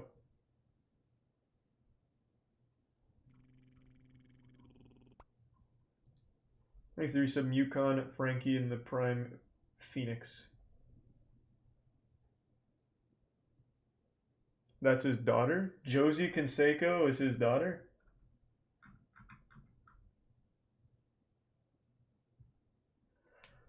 This fucking Jose Canseco rabbit hole it goes deep. Jose wasn't able to use his Kung Fu or nunchucks, so he was knocked out in the first round. In 2009, Jose Canseco went on a fighting tear, first against former child actor and celebrity Danny Bonaducci. The fight was in Philadelphia. Vince Papale was the referee, and Canseco walked in with Vince a bunch Papale? of fake tattoos. Bonaducci is only 5'6", and he but the wore fight fake ended in a tattoos? draw, Why? Although some say Canseco let him tie, although most people say who really cares. Canseco then decided to put his black belts in Taekwondo, Why would he Kung wear Fu, fake and Muay Thai tattoos? to use by challenging Like the Hong sponge Man Choi, ones? who was a 7'2", 350-pound professional kickboxer. Jose had no chance, but I guess he really needed the money, so he volunteered to get pummeled by one of the scariest people ever. The fight lasted 1 minute and 17 seconds, and honestly, it could have been a lot worse. Jose said after the fight that it may have been his last, but only a few months later, he returned to the ring to fight Todd the Punisher Polton, who was basically just a random guy from Massachusetts who's known for fighting a few celebrity boxing matches and Let's for go, having an Todd! insane face tattoo. Fuck Polton yeah, Todd! was 5'10" and brought the entire 500-person crowd to support him, but Canseco won this fight by decision. The next Damn. year, Jose fought He Gary beat Hogan Todd? in He's Little Rock, unbeatable. Arkansas before an Arkansas Travelers AAA baseball game. Gary Hogan was a 60-year-old man and an ex-baseball coach. He only weighed 191 pounds, but the fight ended in a draw. Again, it seems pretty clear. He just Jose fought went some easy on the man. spectator In at the fucking 2011, match. Canseco was scheduled to fight Billy Patton. Which a one of you is the boxing oldest trainer one in here? Florida. But when he took Alright, his get your shirt old ass off in the and was ring. We're gonna preparing to fight. enter the ring, they realized it wasn't Jose. He had sent his twin brother as a doppelganger to fight for him. Although this seems like something out of a movie, it really wasn't that abnormal for Jose, who is known for sending his brother to do autograph signings for him. The fighting promoter Damon Feldon sued Thanks to Jose Tier 1 for Bug. $6,500. 5 gift subs, Myzik. However, Thank the you, two would Myzik. team up for another fight in 2016 Appreciate when it. Jose was scheduled to fight Lindsay Lohan's dad, but that never happened. Lindsay Jose was supposed to fight Lohan's Lenny Dykstra dad? in 2011, but Lenny pulled out the last minute and Who's was next? replaced by the Macaulay guy who crashed Culkin's the White House butler? dinner party. From Jose 20 won years that fight ago? after a bunch of women jumped into the ring and forced the referee to stop the match. Jose has since challenged Logan Paul, Jake Paul, Alex Rodriguez, and Shaq to fights. Shaq has said multiple times that he's willing to fight Jose anytime, anywhere, but that seems like it will never happen. Jose is currently scheduled to fight Barstool Sports employee Billy Football on February 21st, and we wish Jose the best of luck. I'm excited to Believe it or watch not, that fighting now. is actually one of the more normal ways Canseco has earned himself Thanks to money Resub Logan. and attention since retirement. He went on the Just put it Celebrity in the chat, Apprentice in P-Ducks. 2011, Don't donate to left the show suggest early things, because just of put the it in the death chat. of his dad, but did get $25,000 for his charity. Jose has also offered fans the opportunity to go Bigfoot and alien hunting with him let's do for it. only $5,000. And this actually may be a pretty good deal because Jose does seem to have some insight on aliens. He's claimed that they are on Earth trying to communicate with us the secret. Aliens have been trying to teach us how to time travel, but first we have to change our body composition, which we are not willing to do. We have tried with animals and it has failed. Well, if anyone was close enough to changing their body composition to be on a time travel wavelength with aliens, it's probably Jose Canseco. His body is composed of like 10% water, 5% blood, and 85% steroids. So he's probably like knocking on the door, like on the cusp, I would imagine. I mean, I can't speak for the aliens and their technology, but you know. Method to time travel, and that he's met an alien himself. Jose has also previously claimed that he was going to sell his finger on eBay for cash. This was a lie, but Jose did accidentally shoot off his finger in 2014 while cleaning one of his guns in his kitchen. Unfortunately, it was never put on sale. All of this went down on Jose's Twitter account, which is notoriously known for being one of the best in the business. He may have the wildest Twitter account that has yet to be banned. At one point, he proposed to his girlfriend on Twitter. She ignored him, so he called her a quote-unquote egotistical and easy lay. He posted This is fucking wild. He proposed to his girlfriend through Twitter, got left on red, and then immediately just went on like the Reddit nice guy shit. You bitch. How dare you? Wow. posted her phone number, and her mother would later file a restraining order against Jose. Jose would go on to offer speed dating opportunities for his female followers as long as they sent him an email with a picture and bio. Jose has also used Twitter to start a campaign to get the Mets to sign him, but at the time it seemed pretty clear that the MLB wanted nothing to do with Jose. However, in 2014, the Athletics were the first team to give Jose a chance, letting him back into the ballpark for a 1989 World Series reunion ceremony. Mark McGwire refused to show up because Canseco was there, but Jose apologized to McGwire anyway, and things worked out for Canseco. He was hired to be part of the Oakland broadcast team in 2017, but was asked not to return the next season after a series of tweets about sexual assault. And that's basically... What?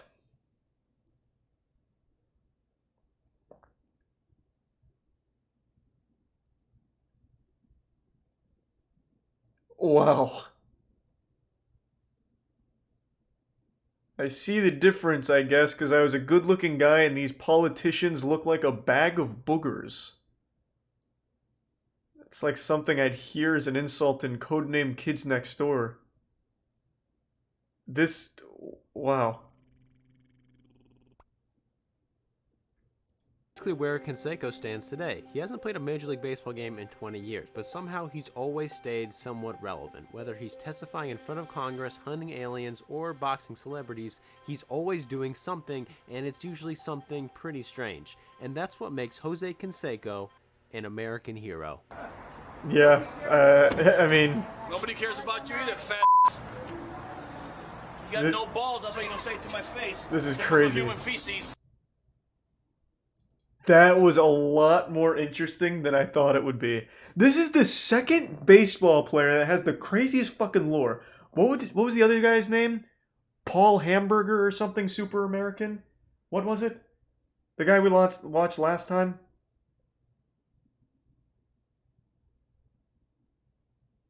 Thanks to the Prime Banjo and Resub Wilson.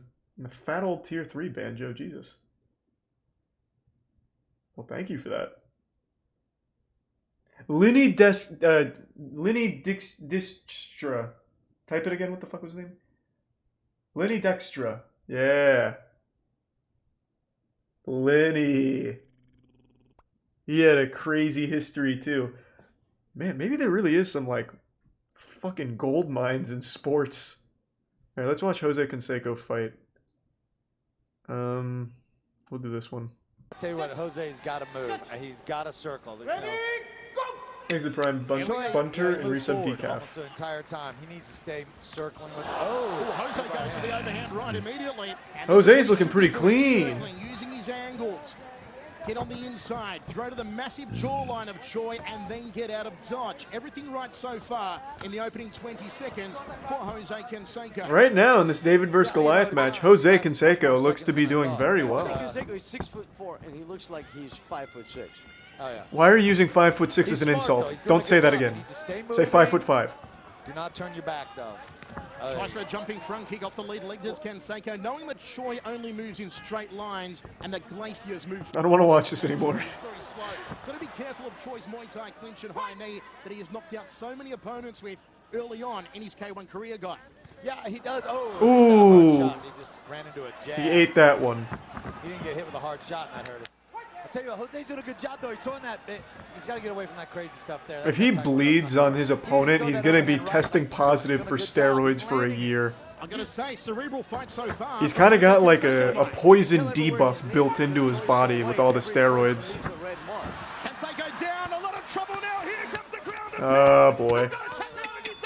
Yeah, that'll do it. It was always going to be over as soon as Choi was on top of him. Jose. All right, 0-1, but I'm sure he gets it going here. What about when he fought some baseball fan's dad?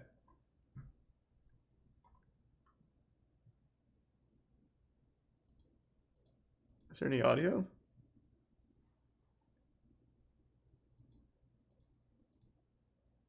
No audio.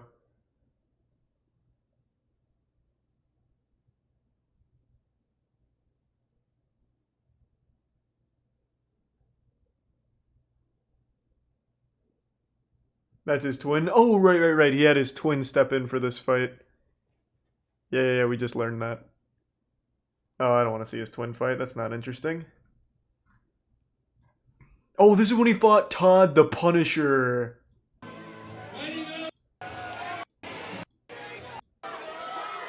Let's go, Jose! No one's ever fought Todd and lived to tell the tale.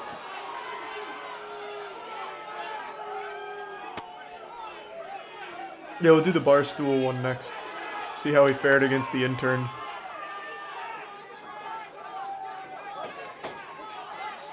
Let's go, Todd! Thanks to give some shadow.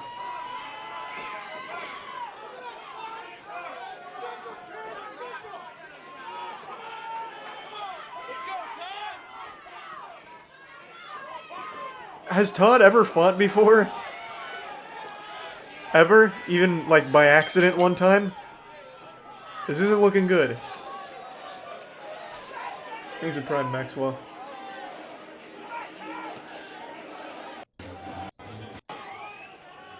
Let's go, Todd!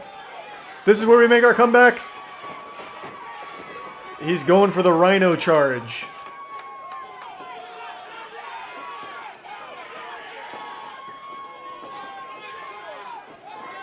Come on, Todd. Oh.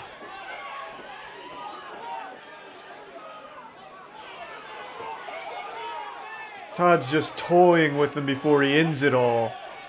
He's about to put this match to bed.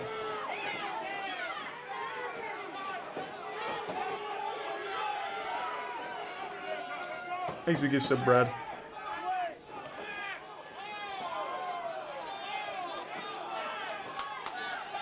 Maybe in a minute, JK. Ugh. Boo is right. Not very good. And we already know Jose wins that fight. How about the Barstool guy? You got TKO'd by Barstool Sports intern Billy Football. 46 minutes. Don't want to watch 46 minutes of it. How about from this channel, Fittest Gamers? Okay. That's a DMCA waiting to happen. Damn, Billy Football's feeling it.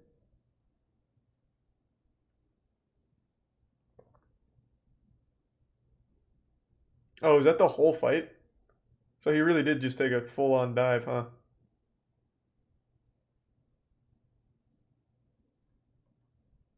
shame. Well, hey, easy money for Jose Canseco, I guess. All the 90s juicer baseball players got into crazy antics. Canseco, Bonds, Sosa, Bagwell, Ivan, and Clemens. I'm going to try and remember those names. I think only one baseball player per Just Chatting night, I would say. Because now Linny and Jose, I'm convinced these baseball players have got some fucking good meat. Like, there's some content there. The most bullied player in baseball. Oh. I don't know who that is, but I feel bad for him now. Thanks to the Prime, Deo.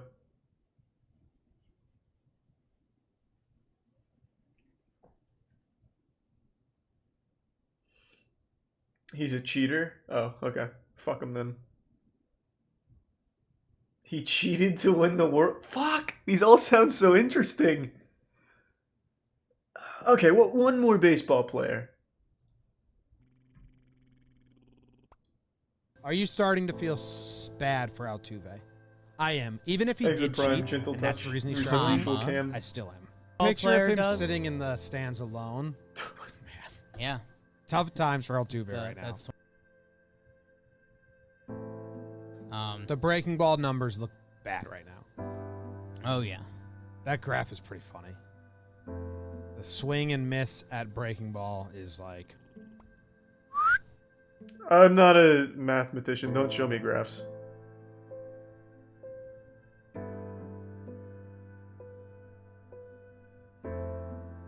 Thanks to the resub draw. I just, whenever you see a guy going through that, he probably doesn't have many people to talk to. But I mean, he deserves it all.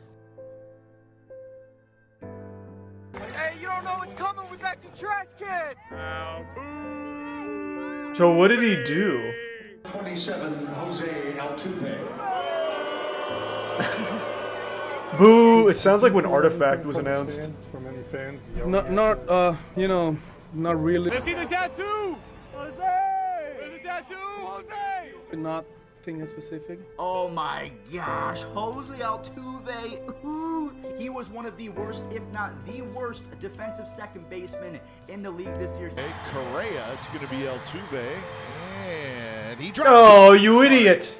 You blew it! Ranges to his right, flips, and that's off the mark. Takes off, out in the grass, Altuve. So is he bullied because he's shitty, or like, what's up with that? Pulls one into that shift, throws second and a back throw, Altuve. And another throwing error. Jose Altuve is having such a difficult time. Jose Altuve, you have to say it out loud. He kind of blew this game. He is not happy about it. Teammates not to tear your shirt. Why? What a liar is. A liar does three things Alright, when so you what did ask he them do? a question. One, they ask you to repeat it. Okay, now I have to be caught up on the lore.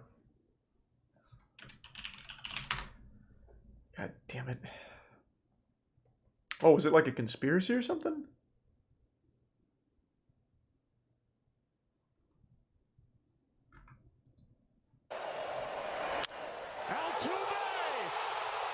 There's a prime neon.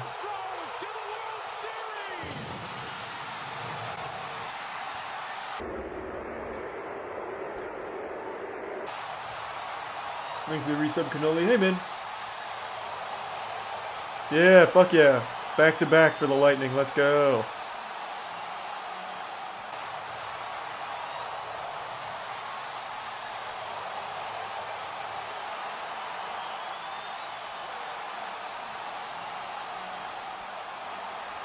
So what am I looking for?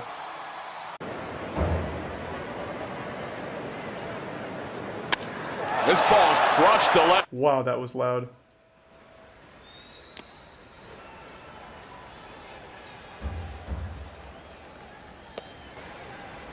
There's a tier 1 Joker, Baby Peach in the prime, Geo, and resub Robert. Well, this is underwhelming.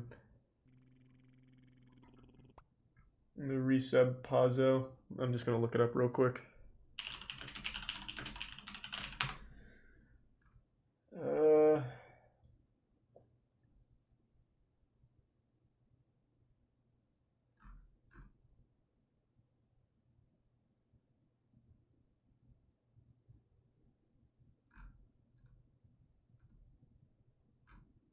God, this is not even fun to look at. So it sounds like they just used like the drums there to signal what pitch was coming.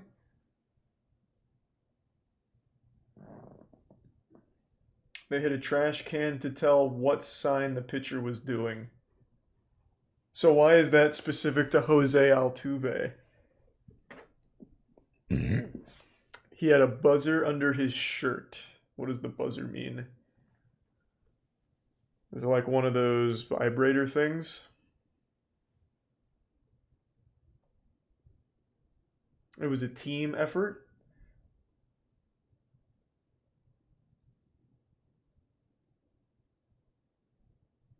It made his nipples hard.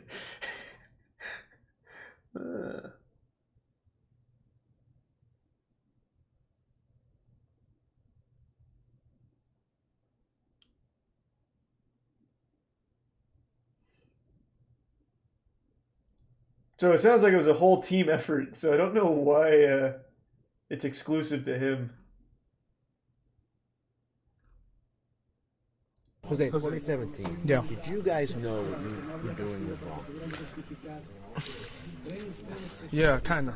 You know, and that's why we feel bad. And you know, I'm not gonna say to you that it was good. It was wrong. You know, like, we feel bad.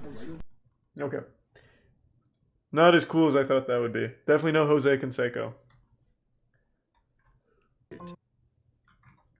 All right. I probably can't watch any of these, to be honest. Especially if someone's, like, in danger of getting hurt. Alright, what next? Yeah, actually, you know what? I know what to do next. Let's watch the slapping. Punchdown 4 started today. There's 2 fights for free that were posted on Punchdown. The rest was pay-per-view. And they'll be up at some point. So let's watch the free fights, baby. Who do we got in the bracket? Please tell me Artur is here. The Wolfman, RP, is alive and well.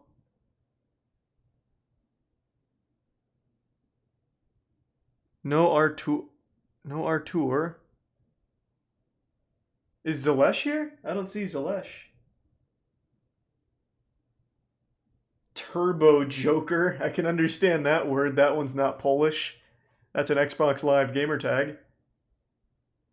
I figured Vasily would be sitting this one out, but I thought Zalesh would fight. But it looks not like he's not. Thanks to the 5 gift subs, little Beegs. Appreciate it. Alright. Kontra Max, nie? Dla mnie tu też. panowie się spotkali dosyć wcześnie. Well, let's see what new legends will be born in the Crucible this time.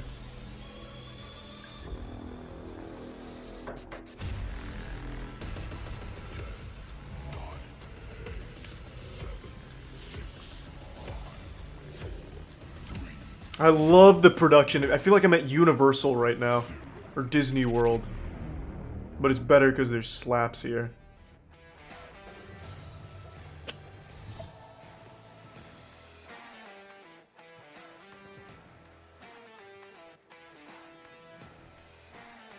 Witamy Państwa serdecznie na gali Punchdown 4. Dzisiaj będziecie mogli zobaczyć aż 20 ekscytujących pojedynków, w tym Yep, they made the table smaller.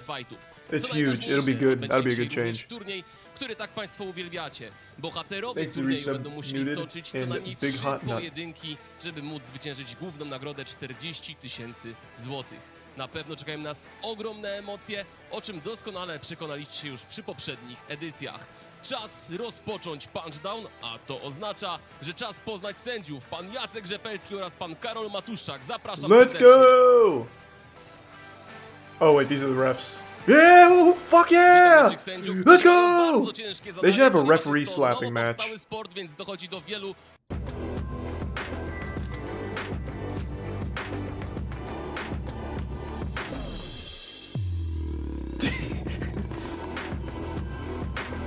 Oh, they have like a whole little action movie scene planned out here. Something out of John Wick. Jesteśmy wciąż na otwartym YouTubie. Po 2 pierwszych walkach galę będzie można oglądać tylko i wyłącznie w systemie pay-per-view, tak więc zapraszamy Państwa serdecznie. Ale tutaj wszyscy czekają już tylko na grzmoty, tak więc nie przedłużamy. Czas na pierwsze starcie. Pierwszy zawodnik proszony do stołu, Kostrześ!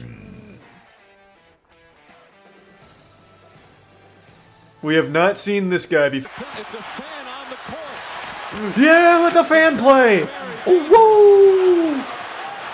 Fans are throwing cups with liquid in them now onto the court.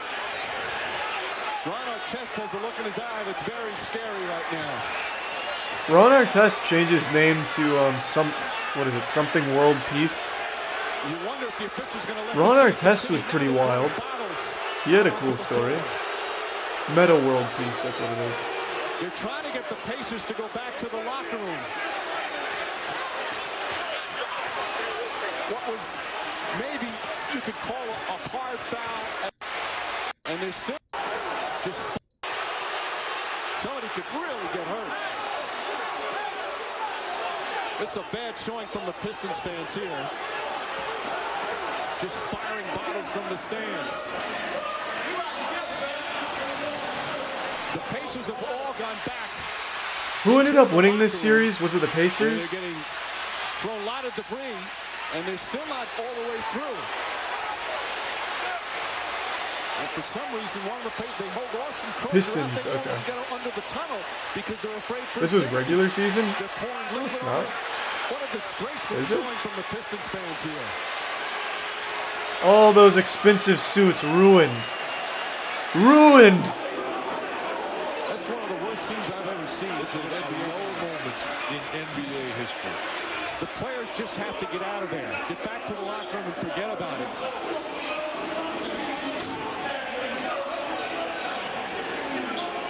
Thanks to Reset Chaos Catalyst and the Tier 1 Grayson and the Prime E for that. The announcement has been made. The game has been called, which was the right call. The outcome obviously is over.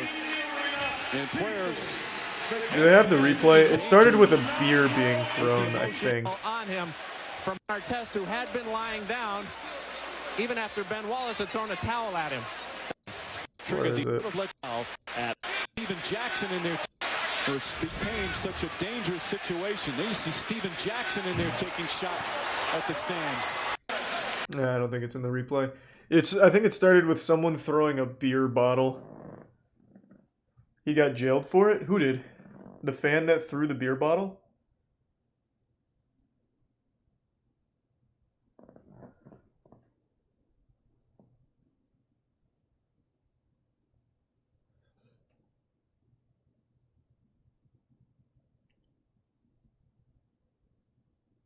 Have you seen Jason Mayhem Miller from Bully Beatdown?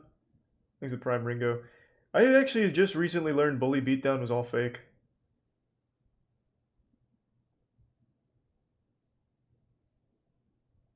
Like, the fights were real, but the stories and all that wasn't. Which kind of sucked.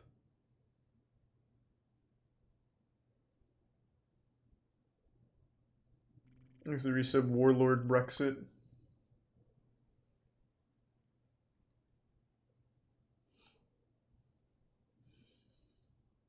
The man who thinks he's Jesus.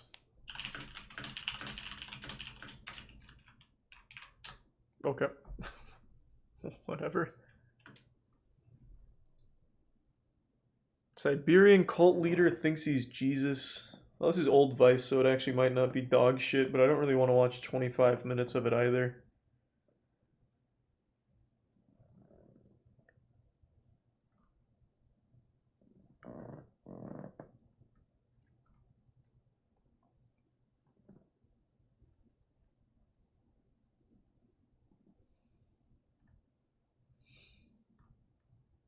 Yeah, these are all too long. And then this is just a classic. Thanks to Resub Finsky.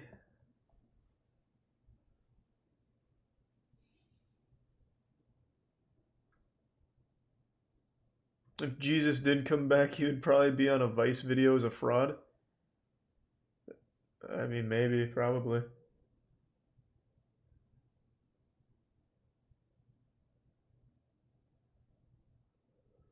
Thanks to Resub Gina.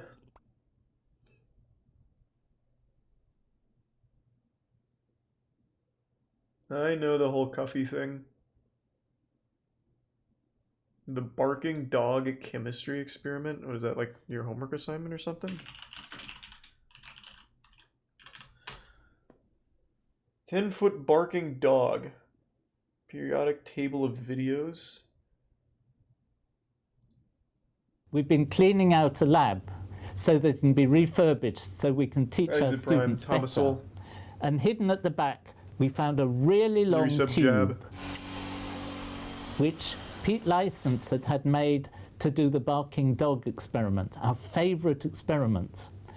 But he'd found that it was a bit awkward to use in lectures, so it'd been forgotten.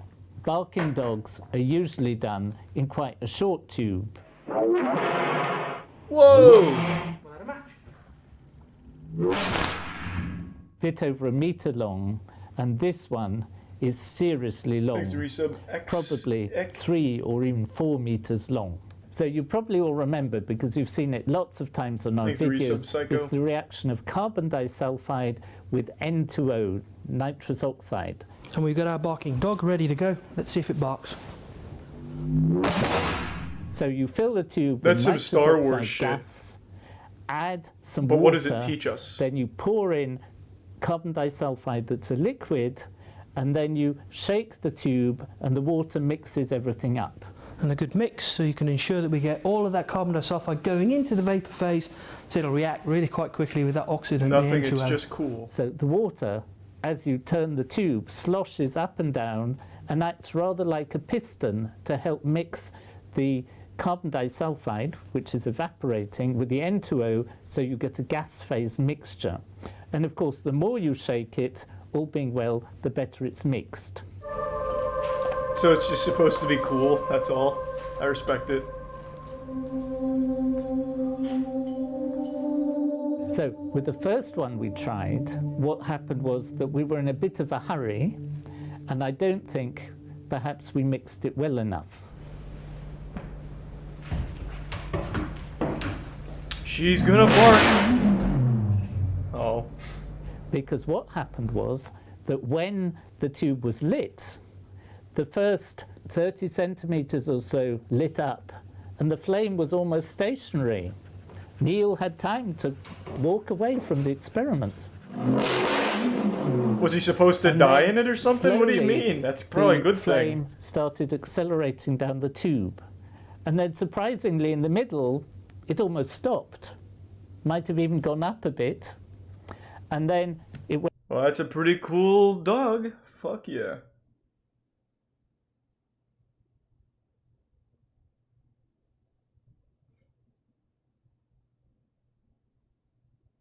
I guess it's just supposed to look cool. I don't know. Thanks to the resub monkey.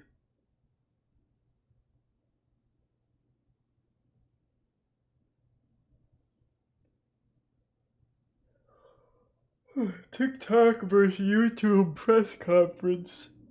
No. I will shut that shit down. I couldn't give a fuck less about that. But if something goofy or cool happens during it, that'll be nice.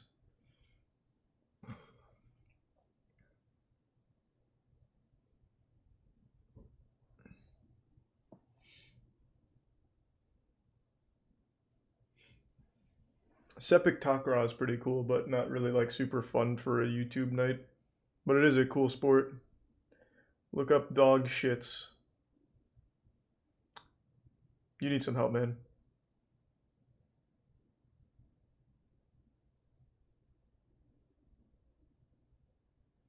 Kinto Bento hasn't released part 2 yet.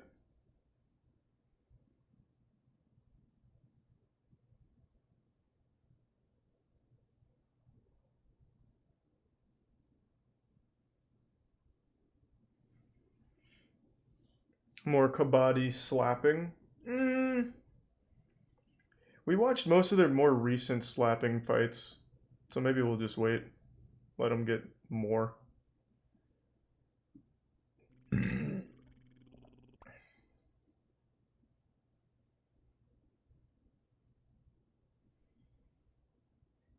Time for sushi.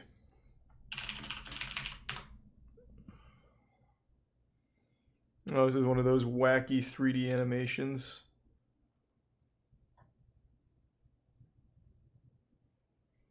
Barely sociable. Do they have something new?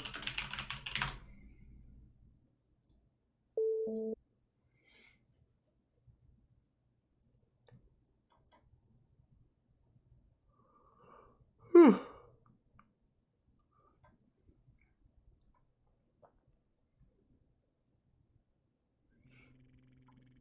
Thanks for the 2 gift subs, Duffy, and the Prime Freddy Faz call. Watch the SOS video. Sure. Let me fill up my water real quick, though. I will be right back.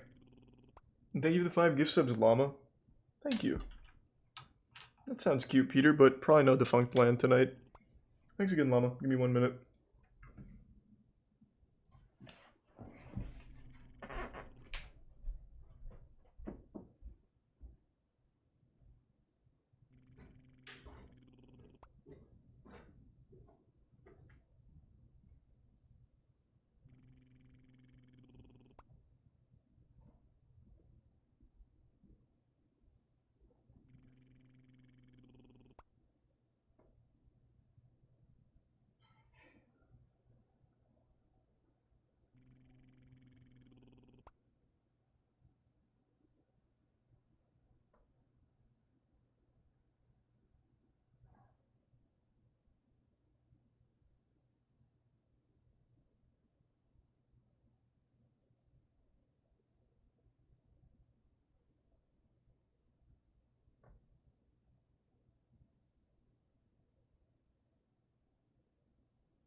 I'm back, team. Thanks for the resub. Amir in the Prime Murda, Toyota Pinto, or Toyota Sprinter in the Prime Mech, or the resub Mech and Car Loaded. I already watched the whole Cuffy thing, Step Ladder. Thanks to the Prime Lettuce.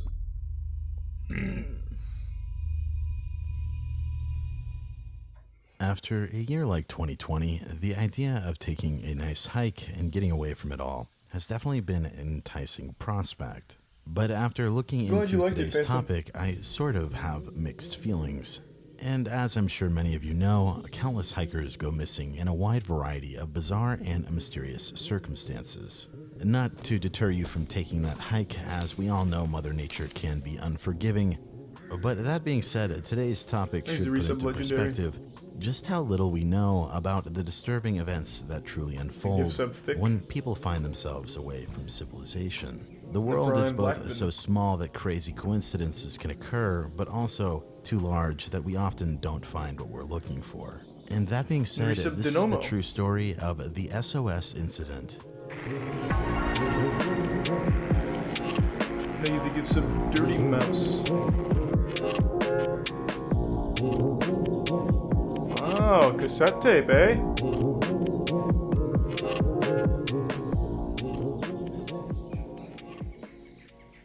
There's another one, dirty. On July 24th, 1989, two men had gone missing from Daisetsuan National Park in Japan. And shortly after, the search had begun, spanning the area surrounding Mount Asaidake, and a helicopter had begun searching throughout the day. As the day had come to a close, out of the corner of their eye, the rescue crew had noticed something down below. Skunk Ape. If it wasn't apparent from the footage already, there was an SOS signal that was visible from the sky, measuring in at 18 meters in length and 5 meters tall. What did they use? Out of various precisely cut birch trees. Nice. This sign was found about 4 kilometers south of the summit of Mount Asaidake, where there was no trail and people rarely ever veered towards that location. Seeing this as a clear call for help, the local police landed and patrolled the area in order to investigate, and as it would turn out, just a kilometer or so north, the hikers ended up walking out of the woods and were rescued. Shortly after, almost everything was back to normal, and when the hikers were debriefed on the situation, they had been told, had it not been for that SOS sign, rescuing them would have been a hell of a lot more difficult. Oh, they didn't place it though. When the hikers were told this, they were puzzled because they had never created any SOS sign. In fact, they had no idea what the police were even talking about, making their initial rescue an insane coincidence that would lead investigators down an entirely separate mystery. Because if they never made that sign, who did? Aliens. Thanks to the recent paradox. The next day, police dispatched a second search. The new efforts yielded some very interesting findings. For one, the most notable finding was an entirely separate human pile of bones. What? And this human skeleton was found 10 to 30 meters around the area of where the SOS sign was. To note some of the condition of the bones there, some of them had gnaw marks on them, likely due to wild animals in the area, and some of the bones were broken as well, indicating that whoever this was may have undergone some major injury. However, this wasn't the only thing found in the second search. And about 165 feet north of the sign, buried in a hole just large enough to fit a single human, under some tree roots, a backpack was found containing 3 cassette tapes, a Sony tape recorder, as well as some basic toiletries and other supplies. After some time, the bones were collected and then later sent to the Ashikawa Medical University, who later declared that the bones belonged to a woman with a blood type of O. This left the investigation. There's only one person that fits that description. Recognized that none of the items found in that hole under the tree roots had seemed to correspond with anything belonging to a woman. And to convolute things even further, out of the things that were found on the tapes for the Sony cassette player, 2 of them were soundtracks for anime, and the other one had been recorded over, leaving a disturbing message with a man's voice on it.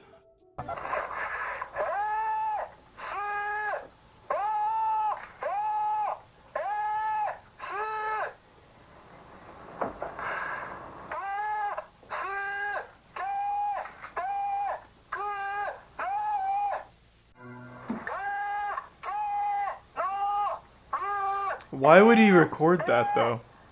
It doesn't make much sense. 死者の声から8年、最終鑑定の結果、白骨遺体は男性で、SOS の声と同一人物であることが分かった。 Decker of Shingles?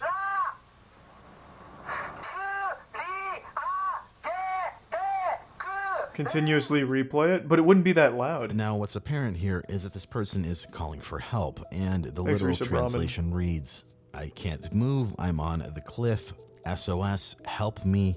I can't move, on the cliff, SOS, help me. The place is where I met the first helicopter. I can't go up deeply, Sasa. Lift me up from here. Now, I apologize if the translation is a bit rough. However, this person appears to be calling for help on a cliff. And in case you're unfamiliar with what Sasa is, it is a type of dense bamboo, which makes the context of this recording even more confusing. Because this person appears to be on a cliffside in this recording, however, this was found in the lower trenches of a valley. Continuing on, one item that was found that I haven't mentioned yet in that pile of belongings was an ID card of a hiker that had gone missing about 5 years prior. And this man's name was Kenji Iwamura. I will note that finding anything definitive on Mr. Iwamura or the circumstances surrounding his disappearance is incredibly difficult. The Japanese reporting on the situation redacts his name in every public mention of this case, and only a single story from the Associated Press at the time this event took place in an American newspaper even bothers to name him.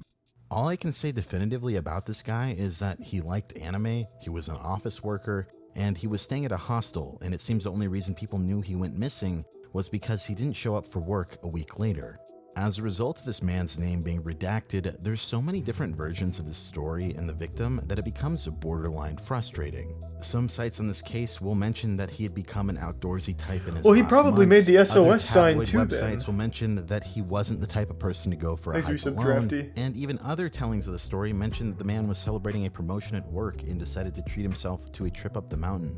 But ultimately, if you dig back in newspaper archives, you will get one disturbing detail that is left out everywhere else and only told in the American side of reporting. The Associated Press had reported at the time this occurred that when they had reached out to the family of Iwamura, they confirmed that the backpack was in fact his. But get this, they were not so sure about who the person on the recording was. And they could not say that that was their son. So we have a pile of bones, a missing hiker's maybe that backpack, has to do with the quality of the recording from another though. person asking for help in that backpack, and an SOS sign made out of birch trees that was somehow made by a person who may or may not have had broken bones at the time of the sign's creation. Not to mention these trees were cut, however, there was no axe or anything of the sort that could be found in the local area. So naturally you have to ask, what the hell happened on this mountainside?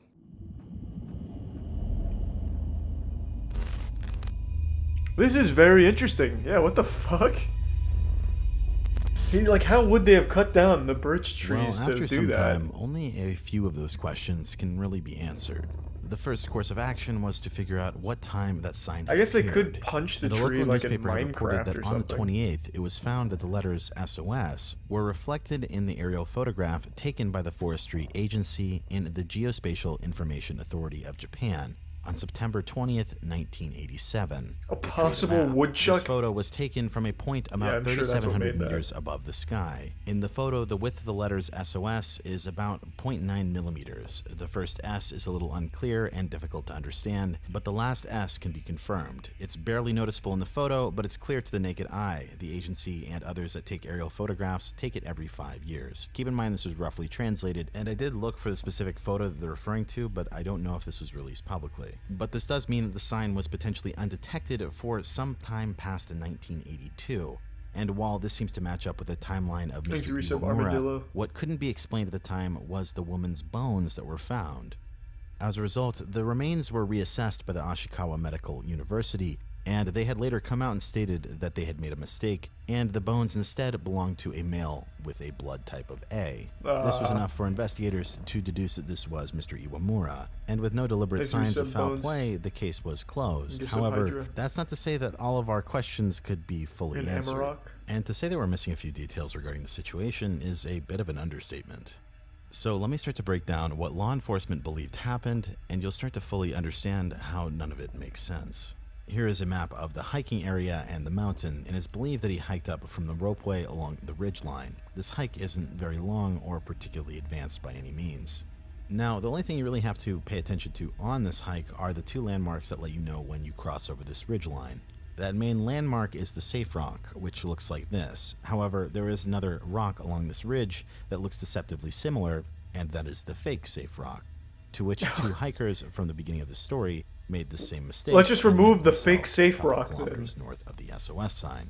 As a result of this incident, they ended up putting up ropes to prevent this from happening. Yeah, I think so. This. However, our guy is believed to have taken the wrong safe rock as well and trekked along the hill haphazardly until he wandered sometime down into the marsh. And based on my look on the Japanese discussions on this topic, many people are quick to point out that had he simply followed the river and walked along the edges, he was only about 9 or so miles away from civilization. The terrain definitely wasn't the easiest, and it's definitely someplace that people can get lost. However, the fact that he decided to dedicate his time and energy to cutting down trees is another mystery, especially when you factor the geography here really only gave him one direction that he could head, and that was downhill. But I digress, and now that you sort of have a lay of the land, we can start to get into the nitty-gritty in regards to the rest of the bizarre details of this case. Always follow the river? Yeah, that always seems to be let's start with the recording. Good advice. Like I said, it's really bizarre that the parents weren't certain that that was their son on the recording, and I have yet to find any amendment to this initial statement. You'd think that a parent would be able to recognize their son's voice without much hesitation, but it is worth considering this only appears in the American reporting of the situation, and perhaps they didn't get all of the details right. In this initial article, it appears they didn't even get his age right. However, I will note it is actually quite common for initial reports on subject matter to get the age wrong, because everyone is rushing to get the story Which way, though? Does it matter? Your guess is as good as mine regarding the other details. And something to consider is if Morrow wasn't on this recording, is it possible that he met someone on the way up to the mountain? And to tell you the truth, the evidence doesn't point to Iwamura making this sign by himself. In fact, the person who did the autopsy on this case stated that he wasn't even physically capable of doing it solo. Now, you might be thinking, well, aren't birch trees super flimsy? And not exactly. I selected this video to show you because this tree has roughly the same diameter as many of the other trees that were found there. And keep in mind that the tree he's cutting isn't birch, and birch is a hardwood. Same thing. Yeah, birch is typically an advanced wood. You need a high wood cutting level. And I already mentioned this, but he never brought an axe with him or a knife, so it wasn't even fully clear how 19 birch trees were chopped and moved 100 meters into the clearing. Moreover, the skeleton was found fractured on the left shoulder and right leg. If we are going to argue that he made the SOS signal, we sort of have to make the argument that he got these injuries after animals got to him. And even if he somehow managed to do this while injured, where did the axe come from, what happened to it, and why wasn't it found with his belongings? I will note no other records show he was with anyone during any of his travels, and no other reported persons went missing in the park during this time. But that's not to say something like this couldn't go unreported. And furthermore, you have to ask, if this guy had the strength to build an SOS sign, why wasn't he able to go down the mountain? Like I said, this area isn't super remote. In fact, where he was located basically only gave him the option to follow the river that leads directly to civilization at around 8.5 miles or so. Now, once again, you could say maybe he just liked the bones, so he couldn't go down the river. And while I totally understand that people with their life at risk probably aren't going to be thinking 100% clearly, the fact that police closed this investigation without understanding what happened to the axe is sort of questionable. This mystery has a catch-22 at almost every single theory. And usually when you have situations like that, you're missing some details. And 5+ years of this site being left to the elements doesn't help either. So things can easily go missing. Perhaps there's more to the site that's waiting to be unearthed. Getting back to the recording, however, many people have theorized that the man may have used the cassette player as a way of calling for help if he was out of breath and lost his voice. After all, the battery would outlast you yelling. However, one thing that some of the people on the Japanese side of discussion have pointed out is that there's almost no background noise on the recording.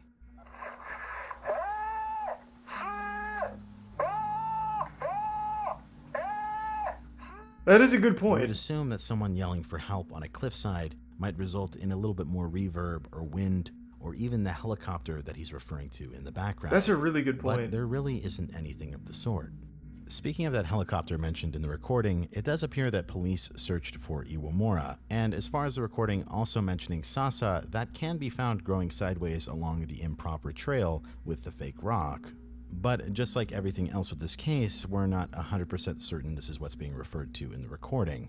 Sasa can be found in a variety of locations throughout the park, and perhaps this helicopter being referred to on the mysterious message wasn't even the particular search helicopter searching for Iwamura, and just another passerby.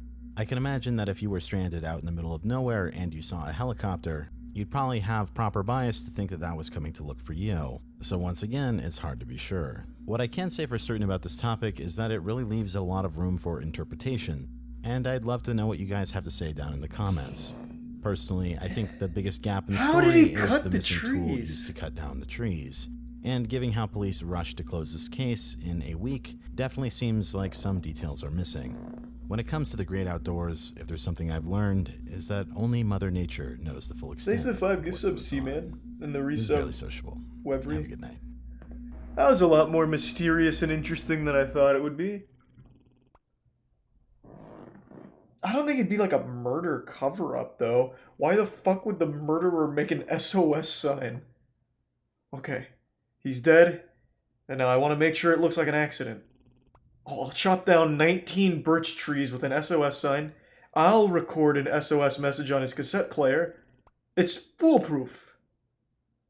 Like, it's not a very good idea as like a murder cover-up. I think the most likely explanation is he did have some, or found or made some tool to cut down the trees, and his best idea was to make an SOS sign because he didn't know what else to do. And I think while doing that, he hurt himself. That's kind of what I think happened. Thanks to give sub Tori.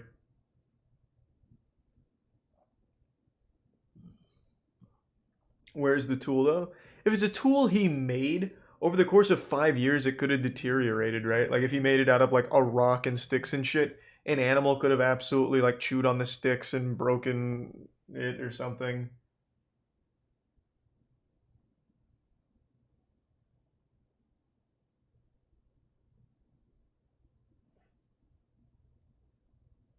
That is very interesting. You're overthinking.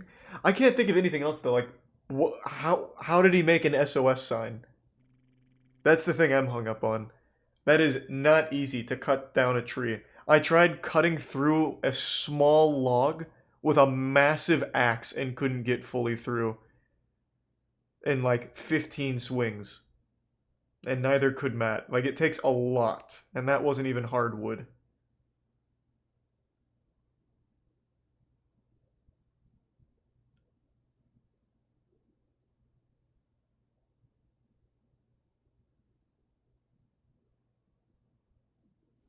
Next is the Tier 1 Bililos. Missing 411 National Park theories.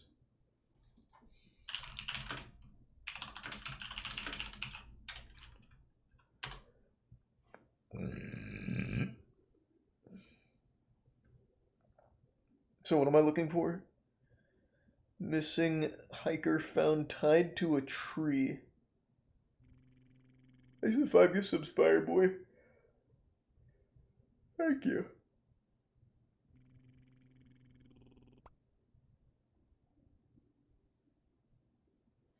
Oh, this guy definitely sounds like a anime writer.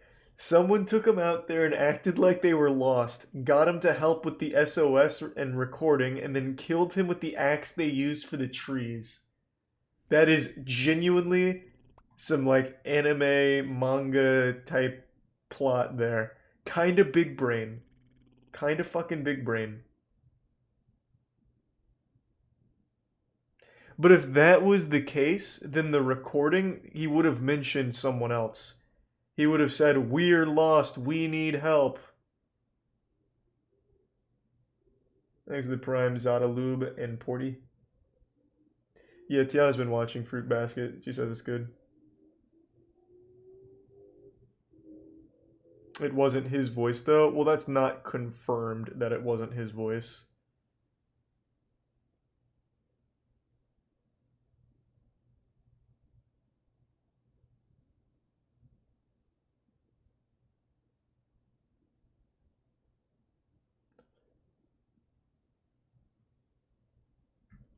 You said the... Which one did you say was good as well? That was pretty interesting. Dark Side of Silk Road I'm familiar with. I'm not going to watch the whole video, though. Thanks to the resub, Harold.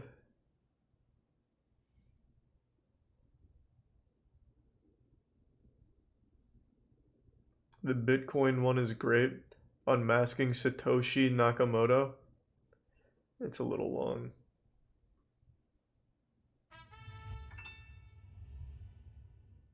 Hey, thank you, Ryan. Appreciate it.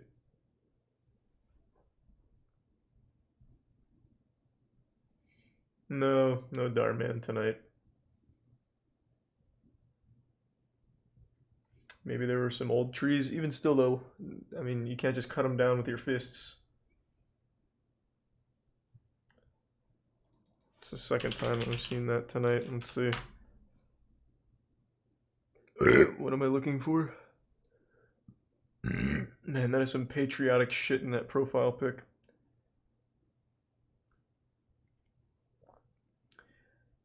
Top 3 photos with disturbing backstories, part 21.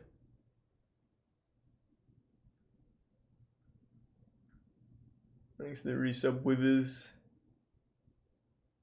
3 times that Fortnite was scary. Don't tell me that's one of his videos.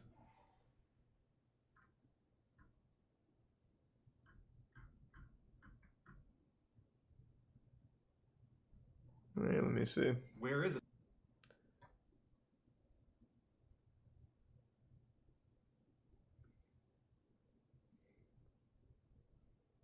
So which one? I'll watch one, but what? I actually hate the thumbnails. He's playing the YouTube game.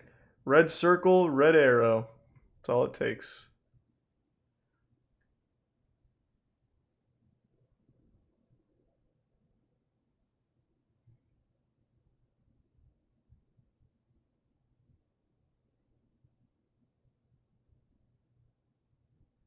Most popular. This man terrified the FBI.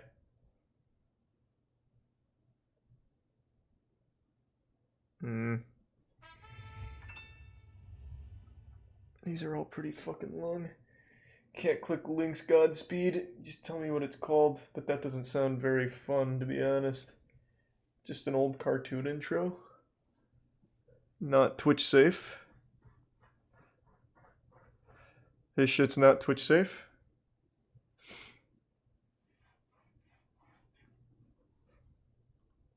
Okay.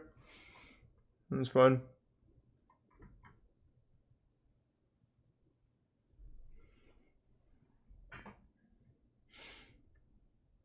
Then we'll do something else.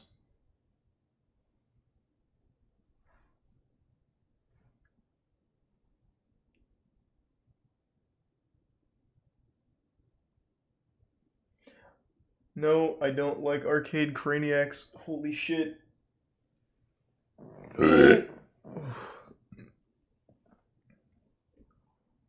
It is safe. I'm getting mixed reviews. Okay, how about this? Top 3 stories that sound fake but are real. Sometimes the truth is stranger than fiction. And today we're going to look at 3 stories that demonstrate that. But before we get into today's stories, if you're a fan of the strange, dark, and mysterious... In May of 2011, 27-year-old Michalina Lewandowska was surprised when she got a text message from her on-again, off-again boyfriend, 27-year-old Marcin Kaspersak. The pair had actually previously been engaged and had a 3-year-old son together, but they just could never seem to make it work for longer than a couple of months at a time. In the text message, Marcin was asking Michalina if he could take her shopping, something he knew she liked to do. As for Michalina, lately she had been turning down requests like this one from Marcin, and she was encouraged some of these are fake. First, no, but they're 100% their real. Their son was already being looked after by her must have missed mother, that part. and Michalina didn't have plans that day, and so she thought, you know what? What the heck? And so she said yes. So Michalina took a shower and got ready, and even put on her engagement ring that Marcin had given her, and then she waited by the door. A little while later, Marcin, who was an aspiring bodybuilder who had become addicted to taking steroids, showed up at her Huddersfield, England home.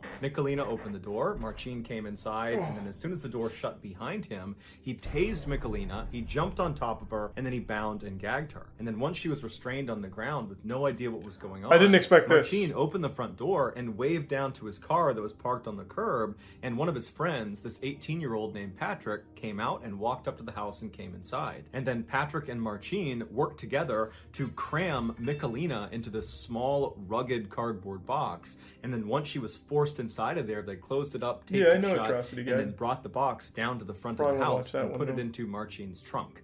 And then Marcin and Patrick this isn't very fun at all. The car and drove off. Once they reached the outskirts of town, they parked in a parking lot right next to this huge forest. And from there, they took the box with Michalina inside of it and 2 shovels and walked into the woods. And okay, I don't know why you recommended that. That's not very fun.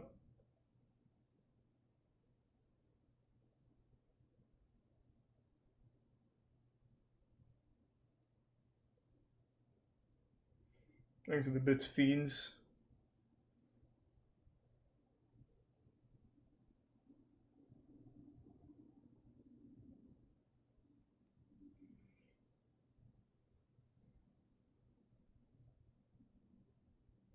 What do you mean Wheel of Time? I don't know what that is.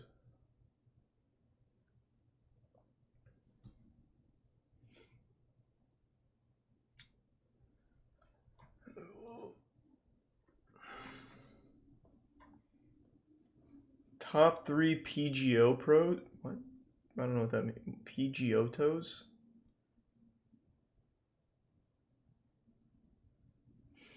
Aussie Man reviews. I only really make exception for popular YouTube channels when it's shit like video essays and things. I like Aussie Man reviews, but that's not really what we're looking for at all.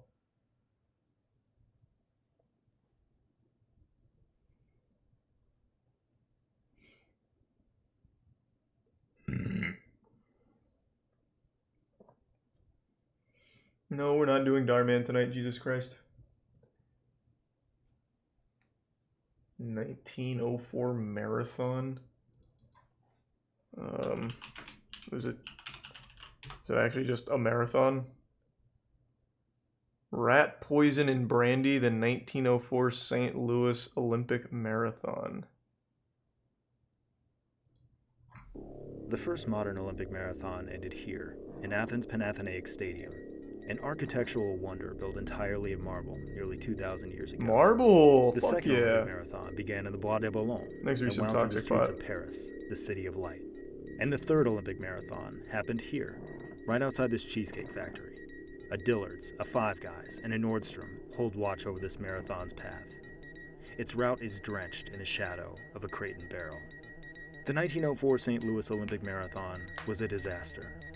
It was a story of fraud. Damn, he's coming in hot. Raw eggs, rat poison, food poisoning, liquor, feral dogs, and at least 3 separate incidents of near death. Wow. It was the stupidest sporting event of all time. Bold claim. Very bold claim. Thank you, Prime Artifact and Reset the Meat.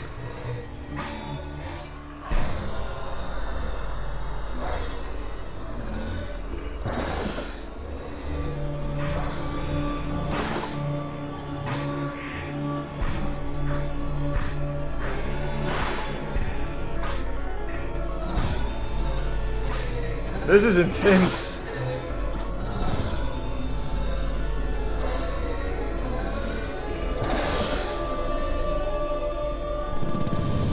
Thanks, Resub Max.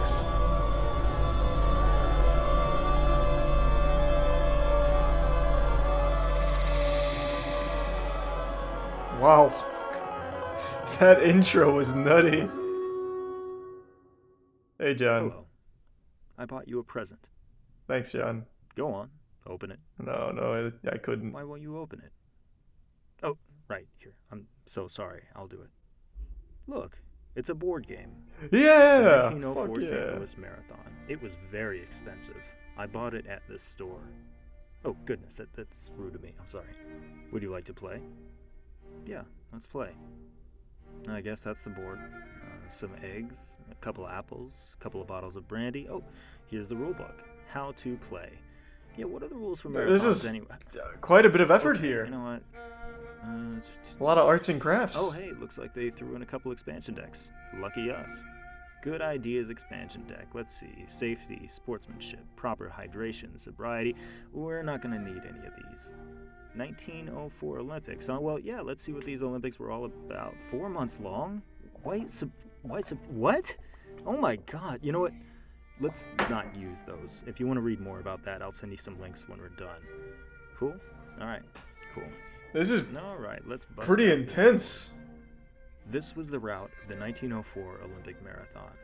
These streets still exist in suburban St. Louis today, most of them with the same names. The runners ran a few laps around the track at Francis Field, then out onto Forsyth, south on Merrimack and Brentwood, west on Manchester, north on Ballas Road, east on Clayton, north on what is now Lindbergh Boulevard, east on Olive, south on North and South, and then back on Forsyth to cross the finish line back at Francis Field.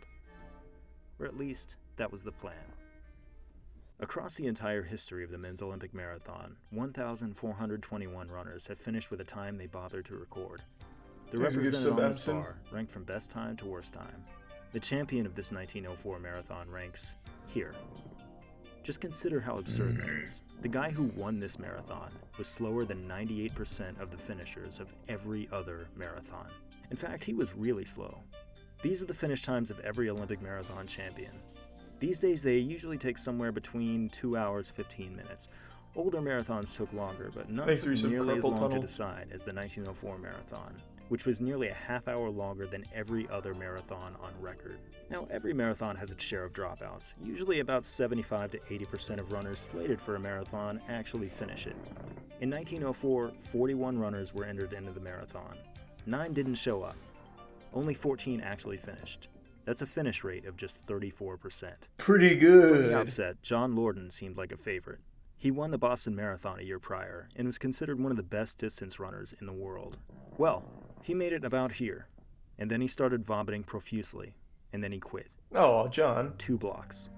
He made it 2 blocks. How is that possible? How did a Boston Marathon champion bite it after 4 laps around a track and 2 blocks of jogging? What made this race so awful? The answer was a seemingly endless number of things, but I'll stop at 5. Oh. First off, it was... They were lighting the contestants on fire? I'm taking this from a paper published by Dr. Bill Roberts. He's a marathon director, and he contends that the ideal marathon temperature is 45 to 50 degrees Fahrenheit at the start of the race. Above that, dropouts and health issues increase. Dr. Roberts recommends that if the apparent temperature is 70 or warmer at the start of a marathon, you should maybe think about postponing that marathon. The temperature in St. Louis that day was recorded at 90 degrees. Oh, baby. But along that route, there was almost no shade. In the sunlight, the temperature was probably closer to 100 or 105 degrees. That's not even taking the humidity into account, and as any Missourian will tell you, it can get humid as all hell. So clearly, they had to keep the runners hydrated. They didn't.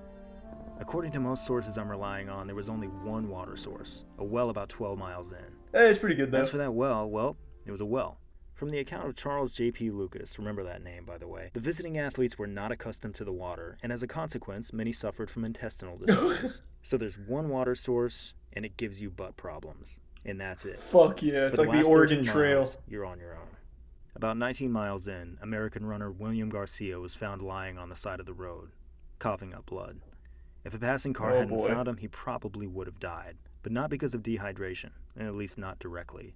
See, Garcia wasn't running on pavement. These were mostly dirt roads that were described in at least one account as inches deep in dust. They weren't really meant for cars, but cars were driving on them anyway. They were driven by the race officials and trainers, and they didn't give the runners a lot of space. Their tires would kick up these massive clouds of dust that blinded and choked the runners.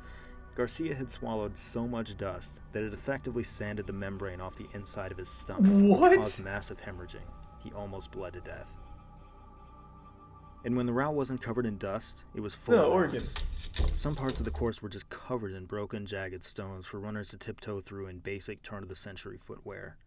If they even had footwear, which Lynn Tagnane and John Masciane didn't. These two were the first African competitors in any event in the history of the Olympic Games. They were veterans of the Second Boer War who were only in St. Louis in the first place as war reenactors. Alright, so let's back up just a little bit. Oh the 1904 my Olympics God. were originally awarded to Chicago. The St. Louis World's Fair was scheduled for 1903 to celebrate the 100-year anniversary of the Louisiana Purchase, but they couldn't get it together and they had to push it back to 1904. So that meant 2 international events in the same region at the same time. That competition for spectators was bad news for both events. After a lot of political wrangling, St. Louis effectively stole the Olympics from Chicago and reduced it to a sideshow of the World's Fair, which was itself essentially a giant celebration of imperialism and racism that is beyond the scope of this video. Among the events were reenactments of battles from the Second Yeah, I've Boer seen the War Concordia. that were put on by 600 actual Thanks, Reset soldiers Lil who Rain. actually fought on both sides of the actual Boer War, which seems kind of gross to me, but then again, so do most of the things I'm talking about here. Anyway, the St. Louis Olympics were stupid and the rest of the world didn't really care about them. The president of the Olympic Committee didn't even bother showing up. Only 14 countries sent any athletes to America. This marathon really needed participants, so Tanyane and Masciane signed up. They both finished. Tanyane was chased about a mile off course by a couple of wild dogs. He finished 9th. What? So, to recap, 100-degree heat, near complete lack of water, Holy suffocating shit. dust that almost killed a man, terrible terrain, and feral dogs. And let's add one more hazard for Felix Carvajal. He was wearing street clothes. Get ready to meet your new hero. Felix de la Caridad This guy's Carvajal cool. y All right, Soto I'm was a in. mailman from Cuba.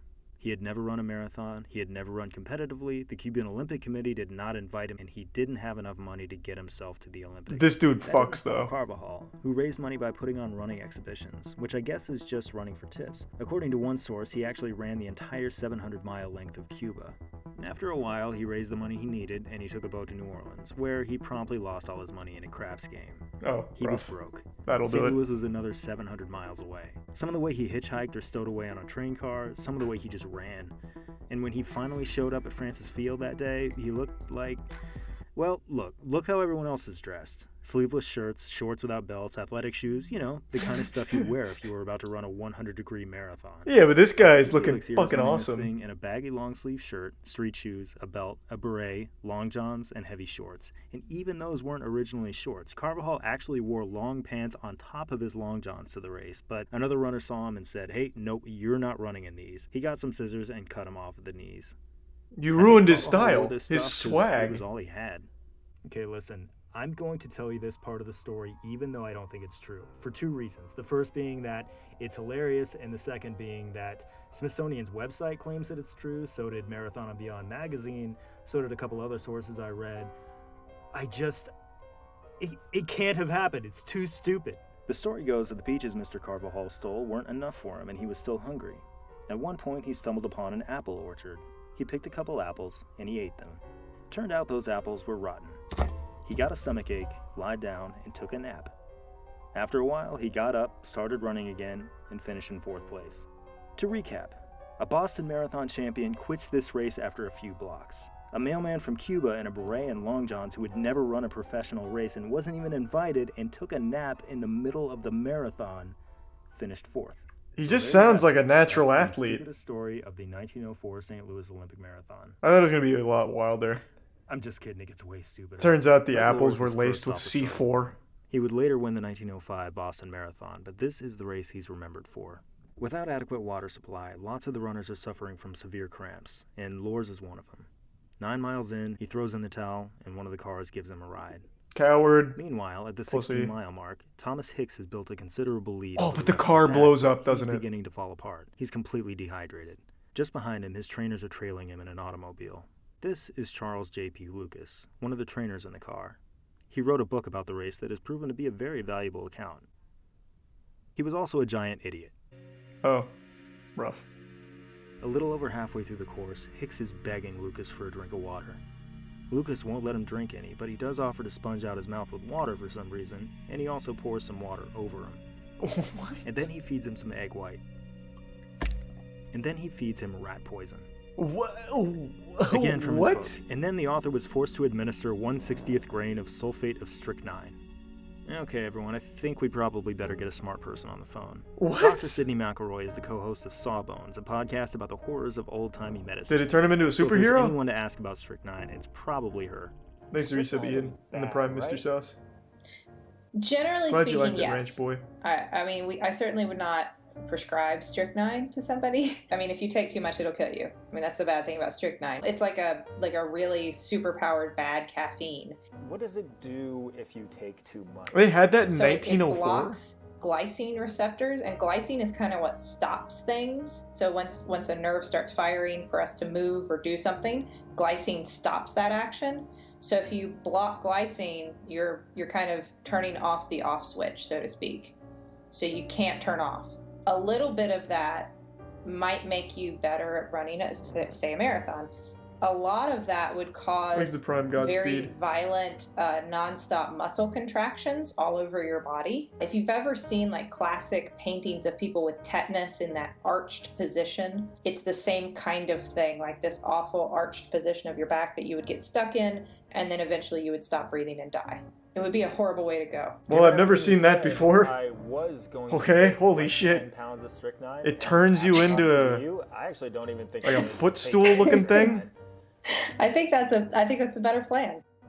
What the fuck? Meanwhile, Fred Lors, who quit the race due to dehydration, is about 10 miles into his car ride home when the car breaks down.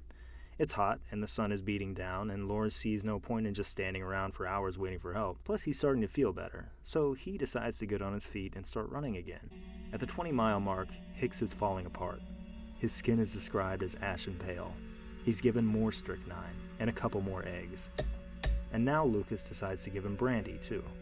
That'll In his definitely book, help. Lucas calls brandy a stimulant, which it is definitely not. He's giving his runner rat poison and brandy and raw eggs and sponging his mouth out with water and dumping water on his head, but he won't actually let his marathon runner drink water. Charles J.P. Lucas is the worst coach in the history of the world. I could probably agree with that.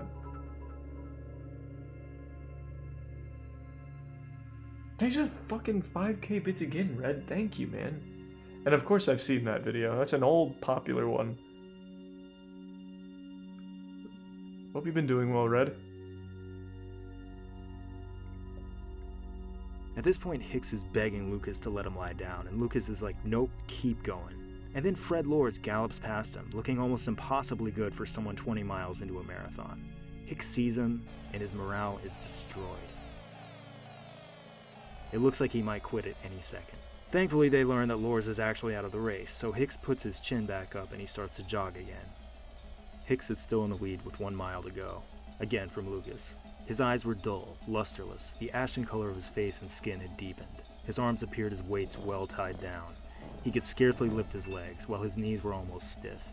In addition to 2 doses of strychnine, Hicks has now finished his entire canteen of brandy, so a friendly bystander gives him more brandy. Oh my god! He's losing it, even though he's only 1 mile What from the the finish line. fuck? Hicks keeps hallucinating that he's still 20 miles out.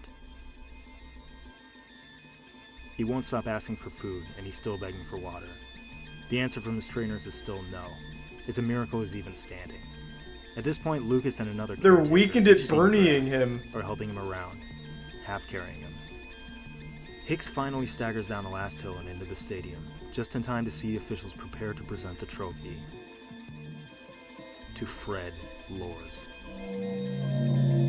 No, Fred! You son of a bitch! See, a marathon is a particularly weird thing to Thanks officiate for and the resub, spectate prior to the advent of radio. Thank you for the TV, anonymous or 50. I reliable really cars. appreciate it. These people in the stadium saw a bunch of dudes run away, and then they sat around for 3.5 hours, and then they saw one of the dudes run back in. That dude was Fred Lors, and the crowd went nuts for him. He could have mentioned to somebody that he actually quit the race and rode half the course in a car, but he didn't. He just kind of let everyone think he won. When Hicks' team pitched a fit, Lors readily admitted, "No, yeah, I cheated. I was just messing with everybody. I just thought the whole thing was funny."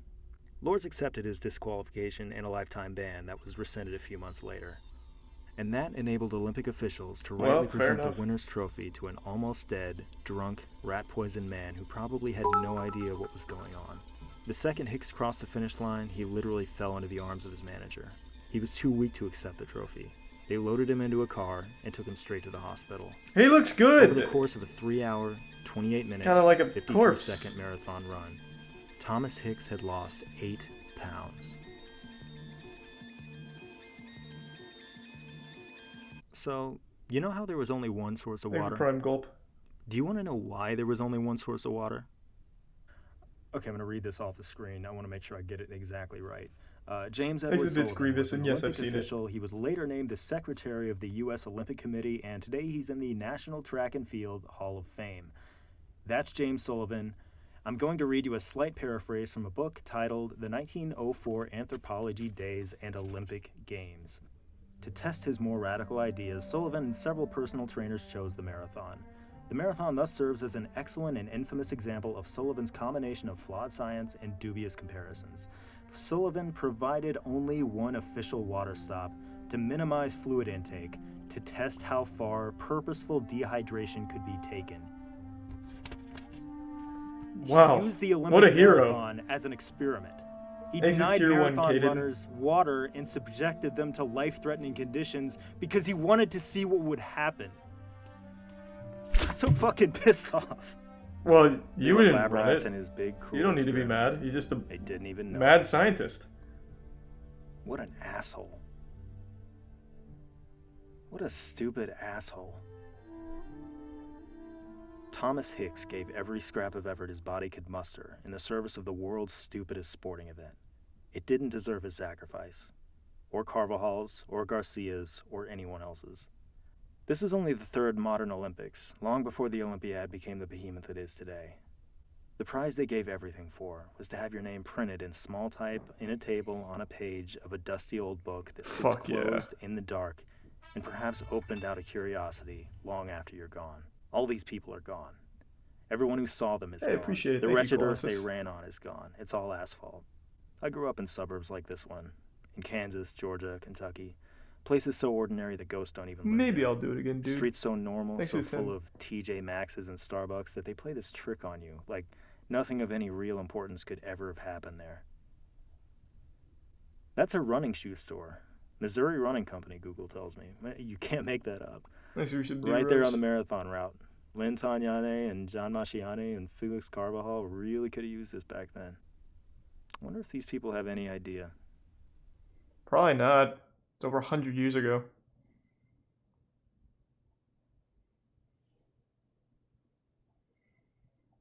That guy fucking is the king, though. Should have given him the trophy. Nice. I already said that.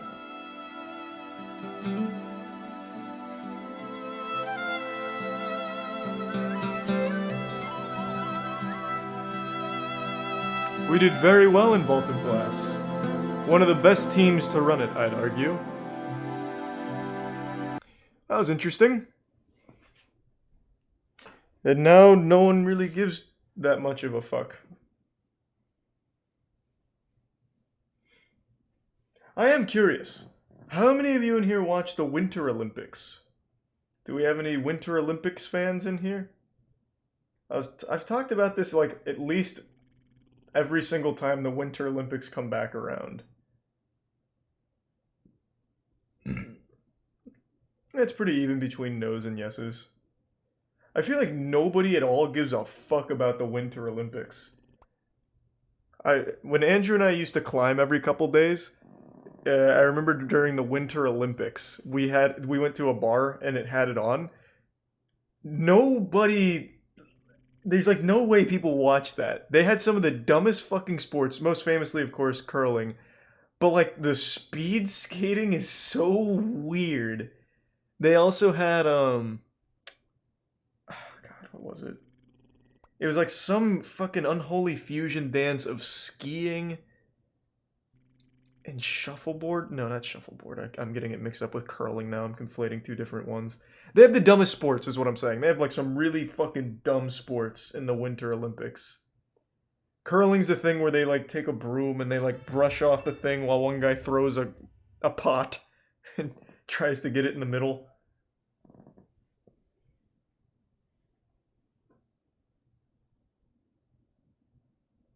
Thanks to the resub Grim and the Prime Serpent and the resub Sunny. Don't do much and the Prime Cruzan and the Prime resub Provo.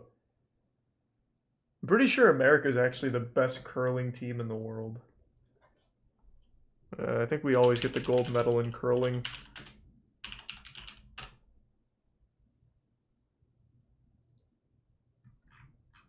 Let's see. No. Canada got the gold medal in 2018. Canada is really well with curling. Damn! Canada pops off. It's between Canada and Sweden for the gold medal in curling. Canada's got 2 golds. Sweden's got 2 golds. They just go back and forth. Yeah, curling is this weird sport. I wonder if it even comes up if I type this. Yeah, there we go. The U.S. men have defined this contest in 3. Schuster stays hot. The United States gets its deuce to tie it up. Very important shot. In the 4-game win streak, they've given nothing more than a 2 to one of their foes, and only 2 of those. Trying to be right on let's go! What a great shot. Shot stone and very difficult to remove. Yeah, like curl, trying to get to the nose. I really feel like no one actually watches the Winter Olympics. Wow, that's a huge break for Team USA. But I guess I could be wrong, and I just live in a bubble that no one I know watches it. Has the steal to go ahead. And not a lot of folks expected Team USA to get here. Damn, that guy is super American looking. Coming in as one of the pre-tournament favorites. How about that? That one spot on. Looks like David Harbour or Arbor, the guy from Stranger Things. Thanks to the big 20, Steven. Dear David.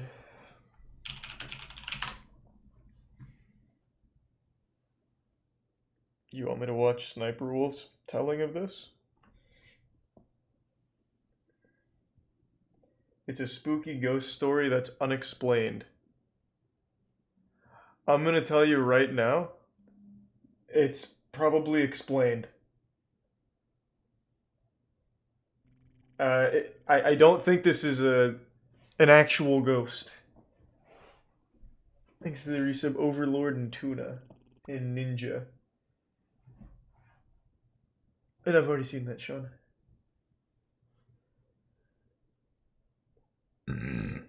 It's fucking stupid. Well, let's see. Popey the Pirate.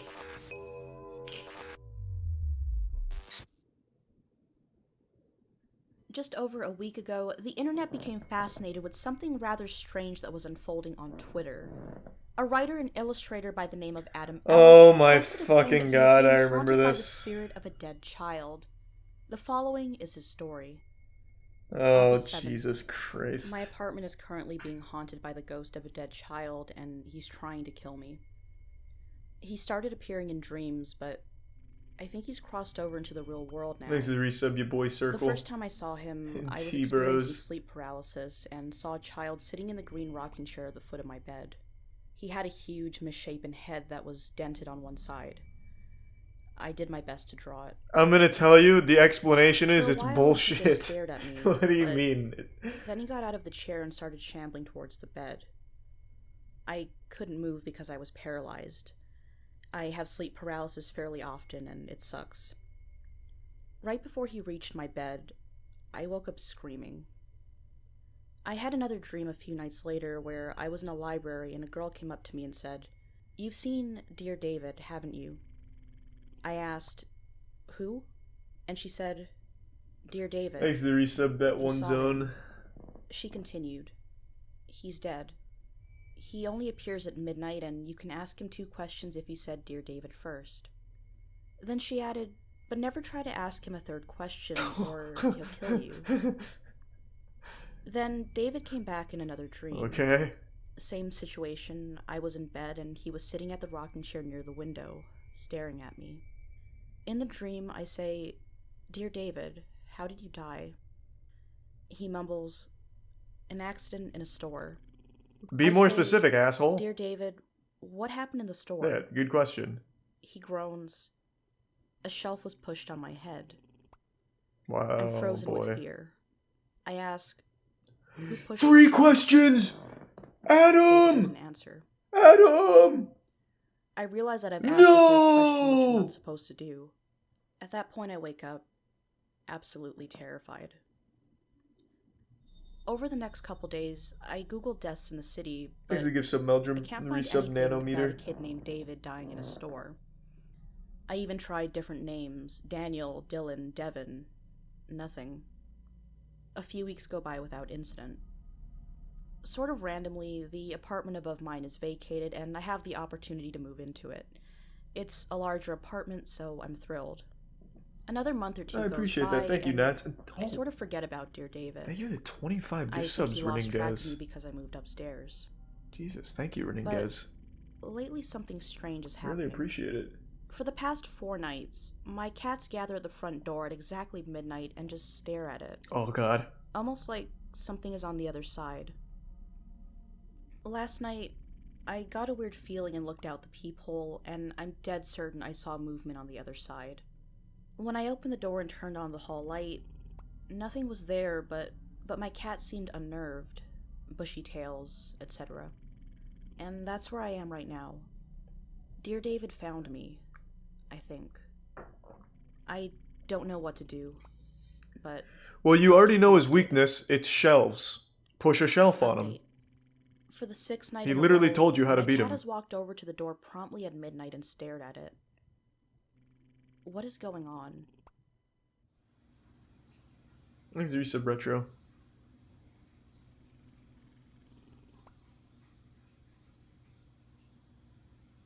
Oh, this is very peculiar. It must be a child on the other side of that door that's haunting the apartment complex. That's the only explanation for this weird behavior from the cat.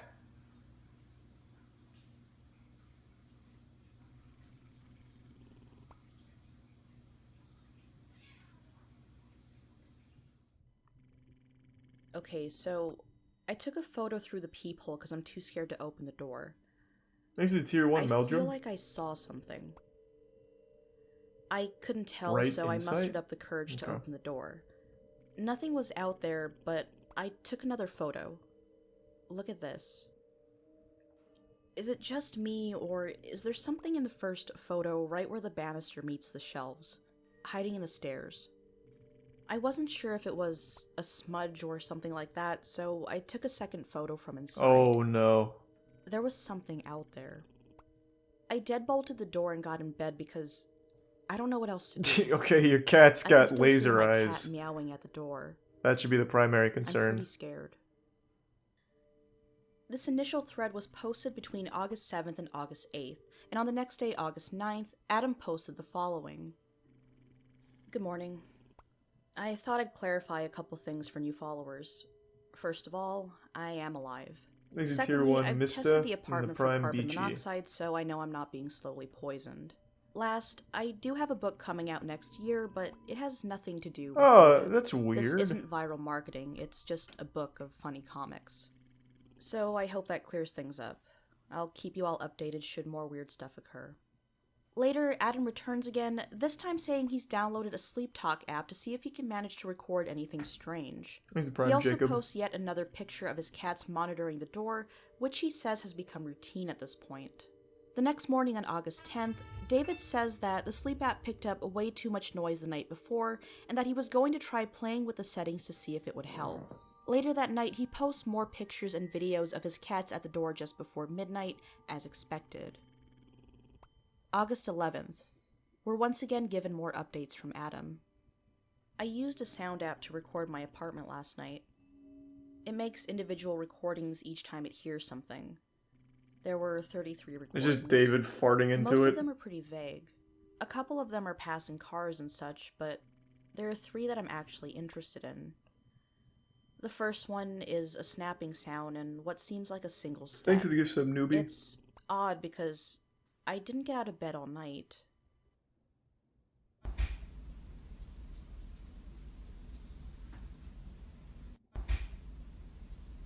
No, what the fuck is that? This one is weird because out of 33 recordings, this is the only one that has that strange electric sound throughout.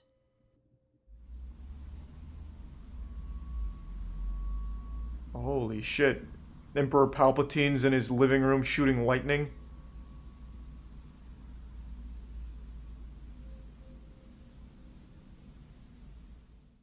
There's the prime velocity. This directly follows the electric static. Another snap, and then I groan in my sleep.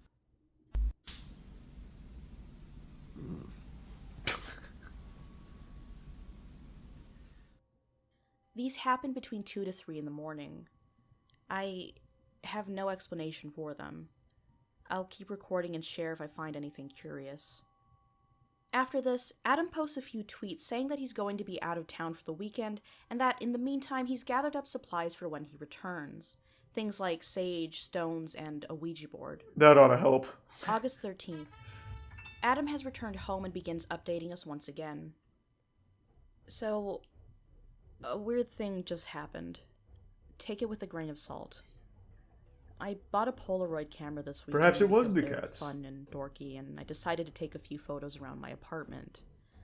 Polaroids are stupid and fun and inherently sort of creepy. Exit tier 1 faded. I didn't expect to find anything, and for the most part, That's so sweet. I took a couple of my living room. Hope you and Danielle are happy. That's the rocking chair where I first saw David. They're pretty unremarkable. Then I went into the hallway and snapped a photo. What is this soundtrack? Just black. Feet stomping? I even ripped open and destroyed a fresh pack just to see if it was an undeveloped Polaroid, but they start out white. I also thought that maybe I accidentally covered the lens with my finger. Jesus. What the fuck? Why is that background music so loud? It's just stomping. So I took a photo while intentionally covering it. The photo on the left is me covering the lens with my finger. The one on the right is my fully lit hallway taken just after midnight. Okay, so one last thing because I wanted to double check. Here's a couple of videos of me taking the photos. Okay, here's my living room.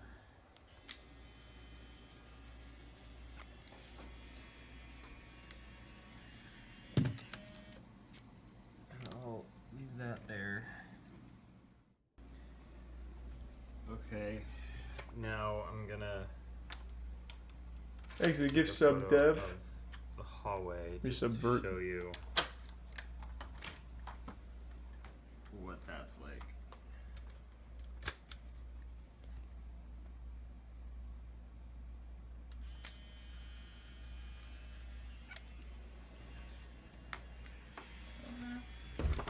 That was a good opportunity to jump scare there, Adam. You fucked up.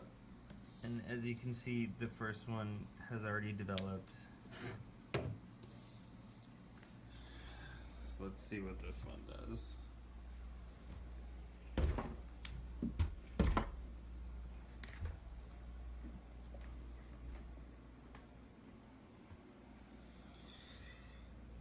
It's gonna take a minute. No rush, no rush.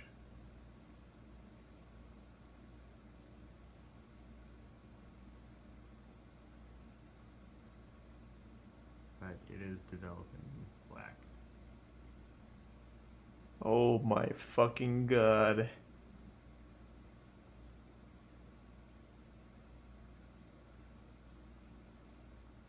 How is that possible? So I don't know. Broken camera? Okay, Jesus Christ. I don't know why I have to explain it.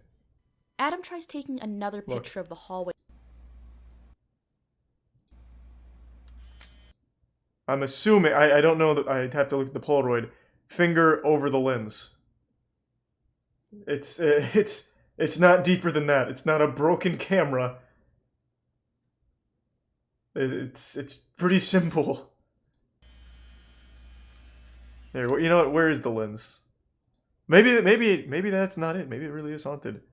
Ah, nope. Interesting. So it's right here, and his finger's kind of in that area. Probably just a coincidence. I decided to take a few photos around. You can see the first. Let's double check though. It's about where it would be. Finger bent. It'd be probably just far enough to get over there.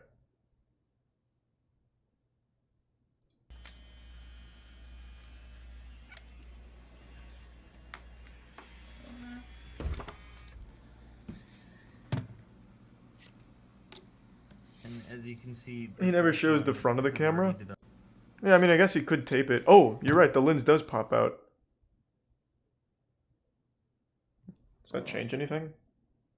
It's not that far. All it would change is up here, right? So instead of being like this, it'd be like this. I think it just makes it easier.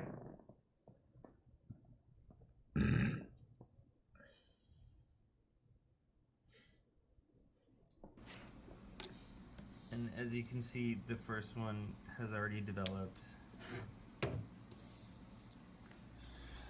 let's see what this one does. Thanks to the resub, Akin and Unbolted. The button to take the photos is on the front though. Jesus, alright. Someone give me the anatomy of the camera. I'll figure it out. This is the button you use to take? Is this it? You press this button to take a photo? Okay.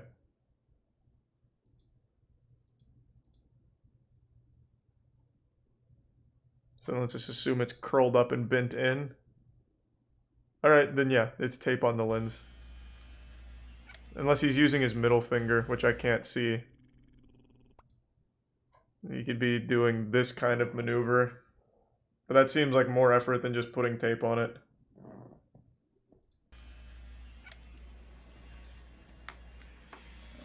I can assure you it's not an actual haunted hallway. Adam tries taking another picture of the hallway just to make sure, and according to him, it came out black yet again.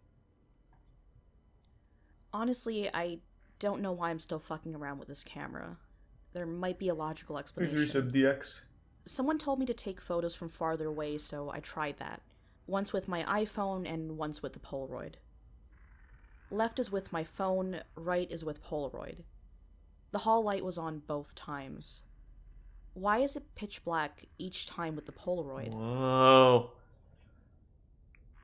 Mystical properties of the Polaroid. August 14th. Adam posts images of himself using the sage he ordered to cleanse his apartment, making sure not to miss the hallway and rocking chair. He updates us a few more times saying that the sage doesn't seem to help and that he barely slept the night before, and said that he kept waking up feeling like something was wrong. Thanks to resub Oso. August 15th. Sage didn't work. I haven't dreamed about David in a few months, but he appeared again last night. In the dream, my bedroom was filled with hazy smoke, but I could see David sitting on the chair across the room. He was smaller this time, almost shrunken. Oh, he's getting less powerful. Didn't do anything except look at me. Anyway, thanks, resub Barnum. I feel like it's a bad omen. And Hitori. August 16th. Meldrum. Apparently strange faces have been showing up in some of the photos I take. A couple people have pointed this out, which I don't have a real explanation for. There's also this, which seems less weird, but still odd that it resembles David. Oh my fucking god! Give it what you will. The second one doesn't alarm me so much, since it seems like it might just be a reflection. But that first one gives me the creeps. It's David! At the time of recording this video, these are the last updates we've received from Adam. If you look at everything he's posted, is he dead? Much of it can be easily debunked, but maybe that doesn't make it any less eerie. Given the technology we have these days, we're actually able to sit in and view these events as they supposedly unfold. As for what'll happen next, we're just going to have to wait and see. What was his name, goddammit? What was it, like Adam Ellis? I'm still fucking around with Moby Dickhead.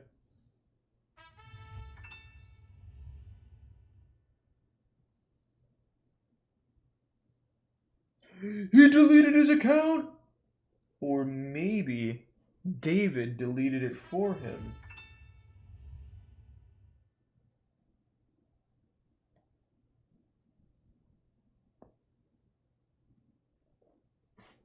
Like I said, probably not on stream, Sean. No. Just a coincidence, no. Surely he didn't actually delete his account. No one ever truly does.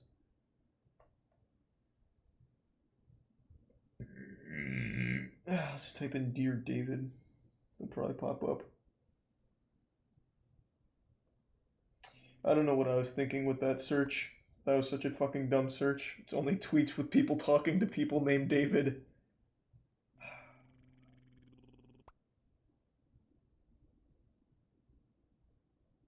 Thanks to the resub, Sableye and Twisted Flames. The gift sub footstool.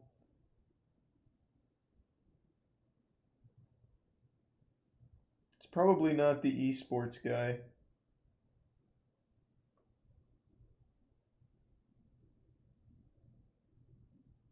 Here he is. He lost his check mark. Damn, David stole his check mark and his soul.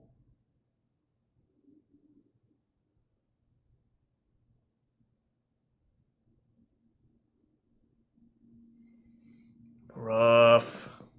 I guess David just worked for Twitter.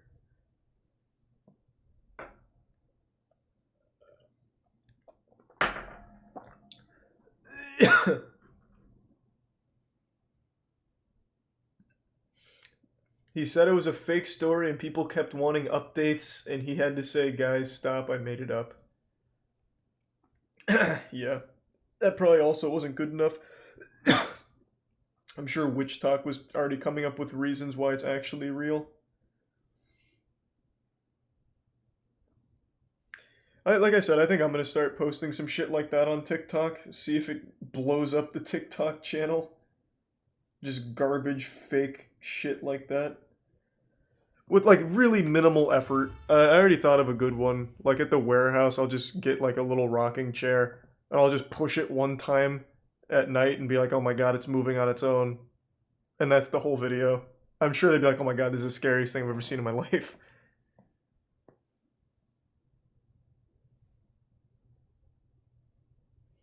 I know, bro. Today, Charlie bit my finger gets deleted.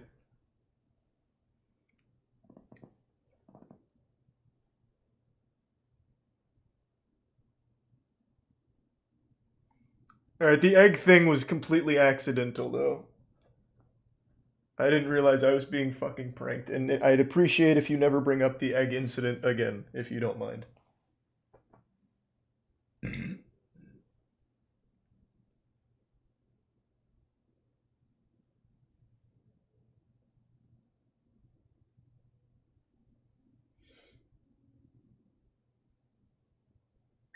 Have I seen the what? Knife Spinning World Championship? It sounds familiar.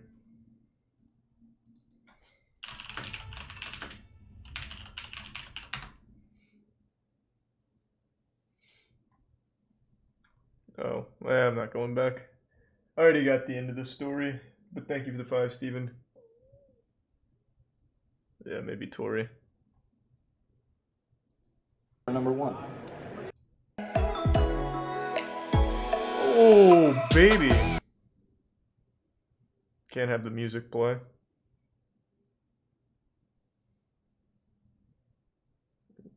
Just some children spinning the old butterfly knives.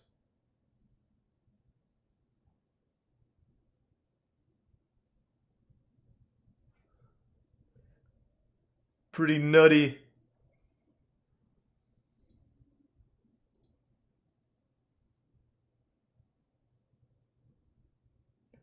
I mean, they're not easy to maneuver.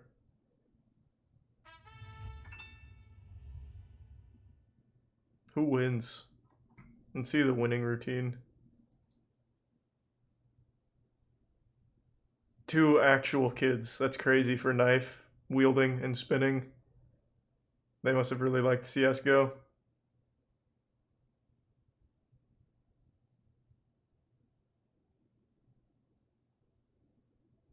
Do they go head to head in a death match?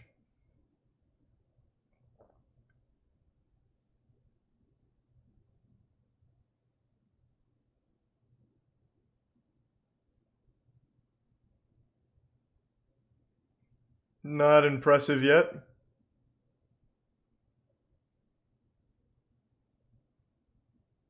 Is that the whole routine? Oh, this guy's got it easy. Oh my god, get him out of here. What the fuck is this? This is supposed to be the finals.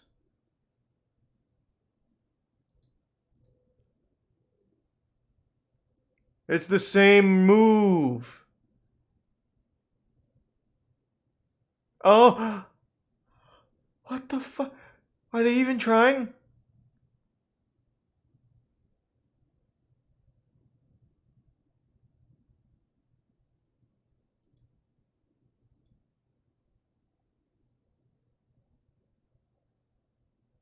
Nice. Okay. How it's actually made: chocolate by Hugbees. You realize Hugbees is Andrew from our podcast? From our 24-hour stream the other day, from our charity streams? Like, you do realize Hugbees is that same Andrew, right? I'm very familiar with Hugbees. Though it is really cute, though, that now people, like Andrew's getting big enough to the point where people now know him from all of that more so. I'm glad to see him really start to blow up.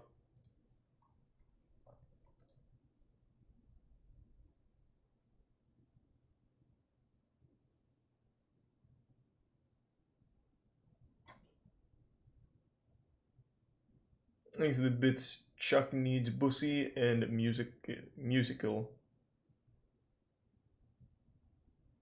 He got big on TikTok? Oh, did he really? Hold on, I gotta see that. He doesn't have a TikTok account, but I know his content always gets jacked over there.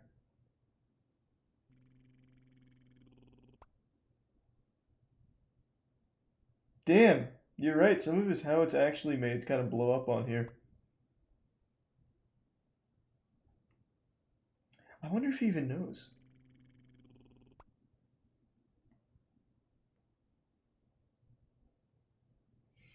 Nice. Exit tier 1 Emma Marie and the resub Dessert Dog and the Prime BDR and Zachary. Yeah, of course I remember the whole egg thing.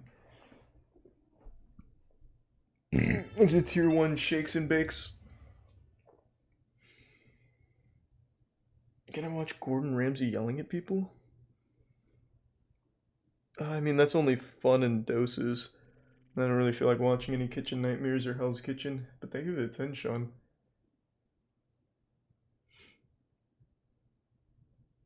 I probably won't watch it live or anything, Boylan, but I will watch it after the fact. Thanks for the bits, Caden. I think I'm going to call it a night. I just noticed it's starting to get a little late. Thanks for resub, Ronaldo. Thanks everyone for tuning in. To everyone who donated, big thank you. New subs, welcome aboard. Sub means a lot, so thank you for subbing. Enjoy the emotes. I hope you all have a wonderful rest of your evening. I'm going to toss you to Cannoli for tonight. I haven't seen him streaming in a little while. Oh, he's AFK. Nice. Alright, well thanks again everyone. I really appreciate the generosity and have a great rest of the night. Take it easy. See ya.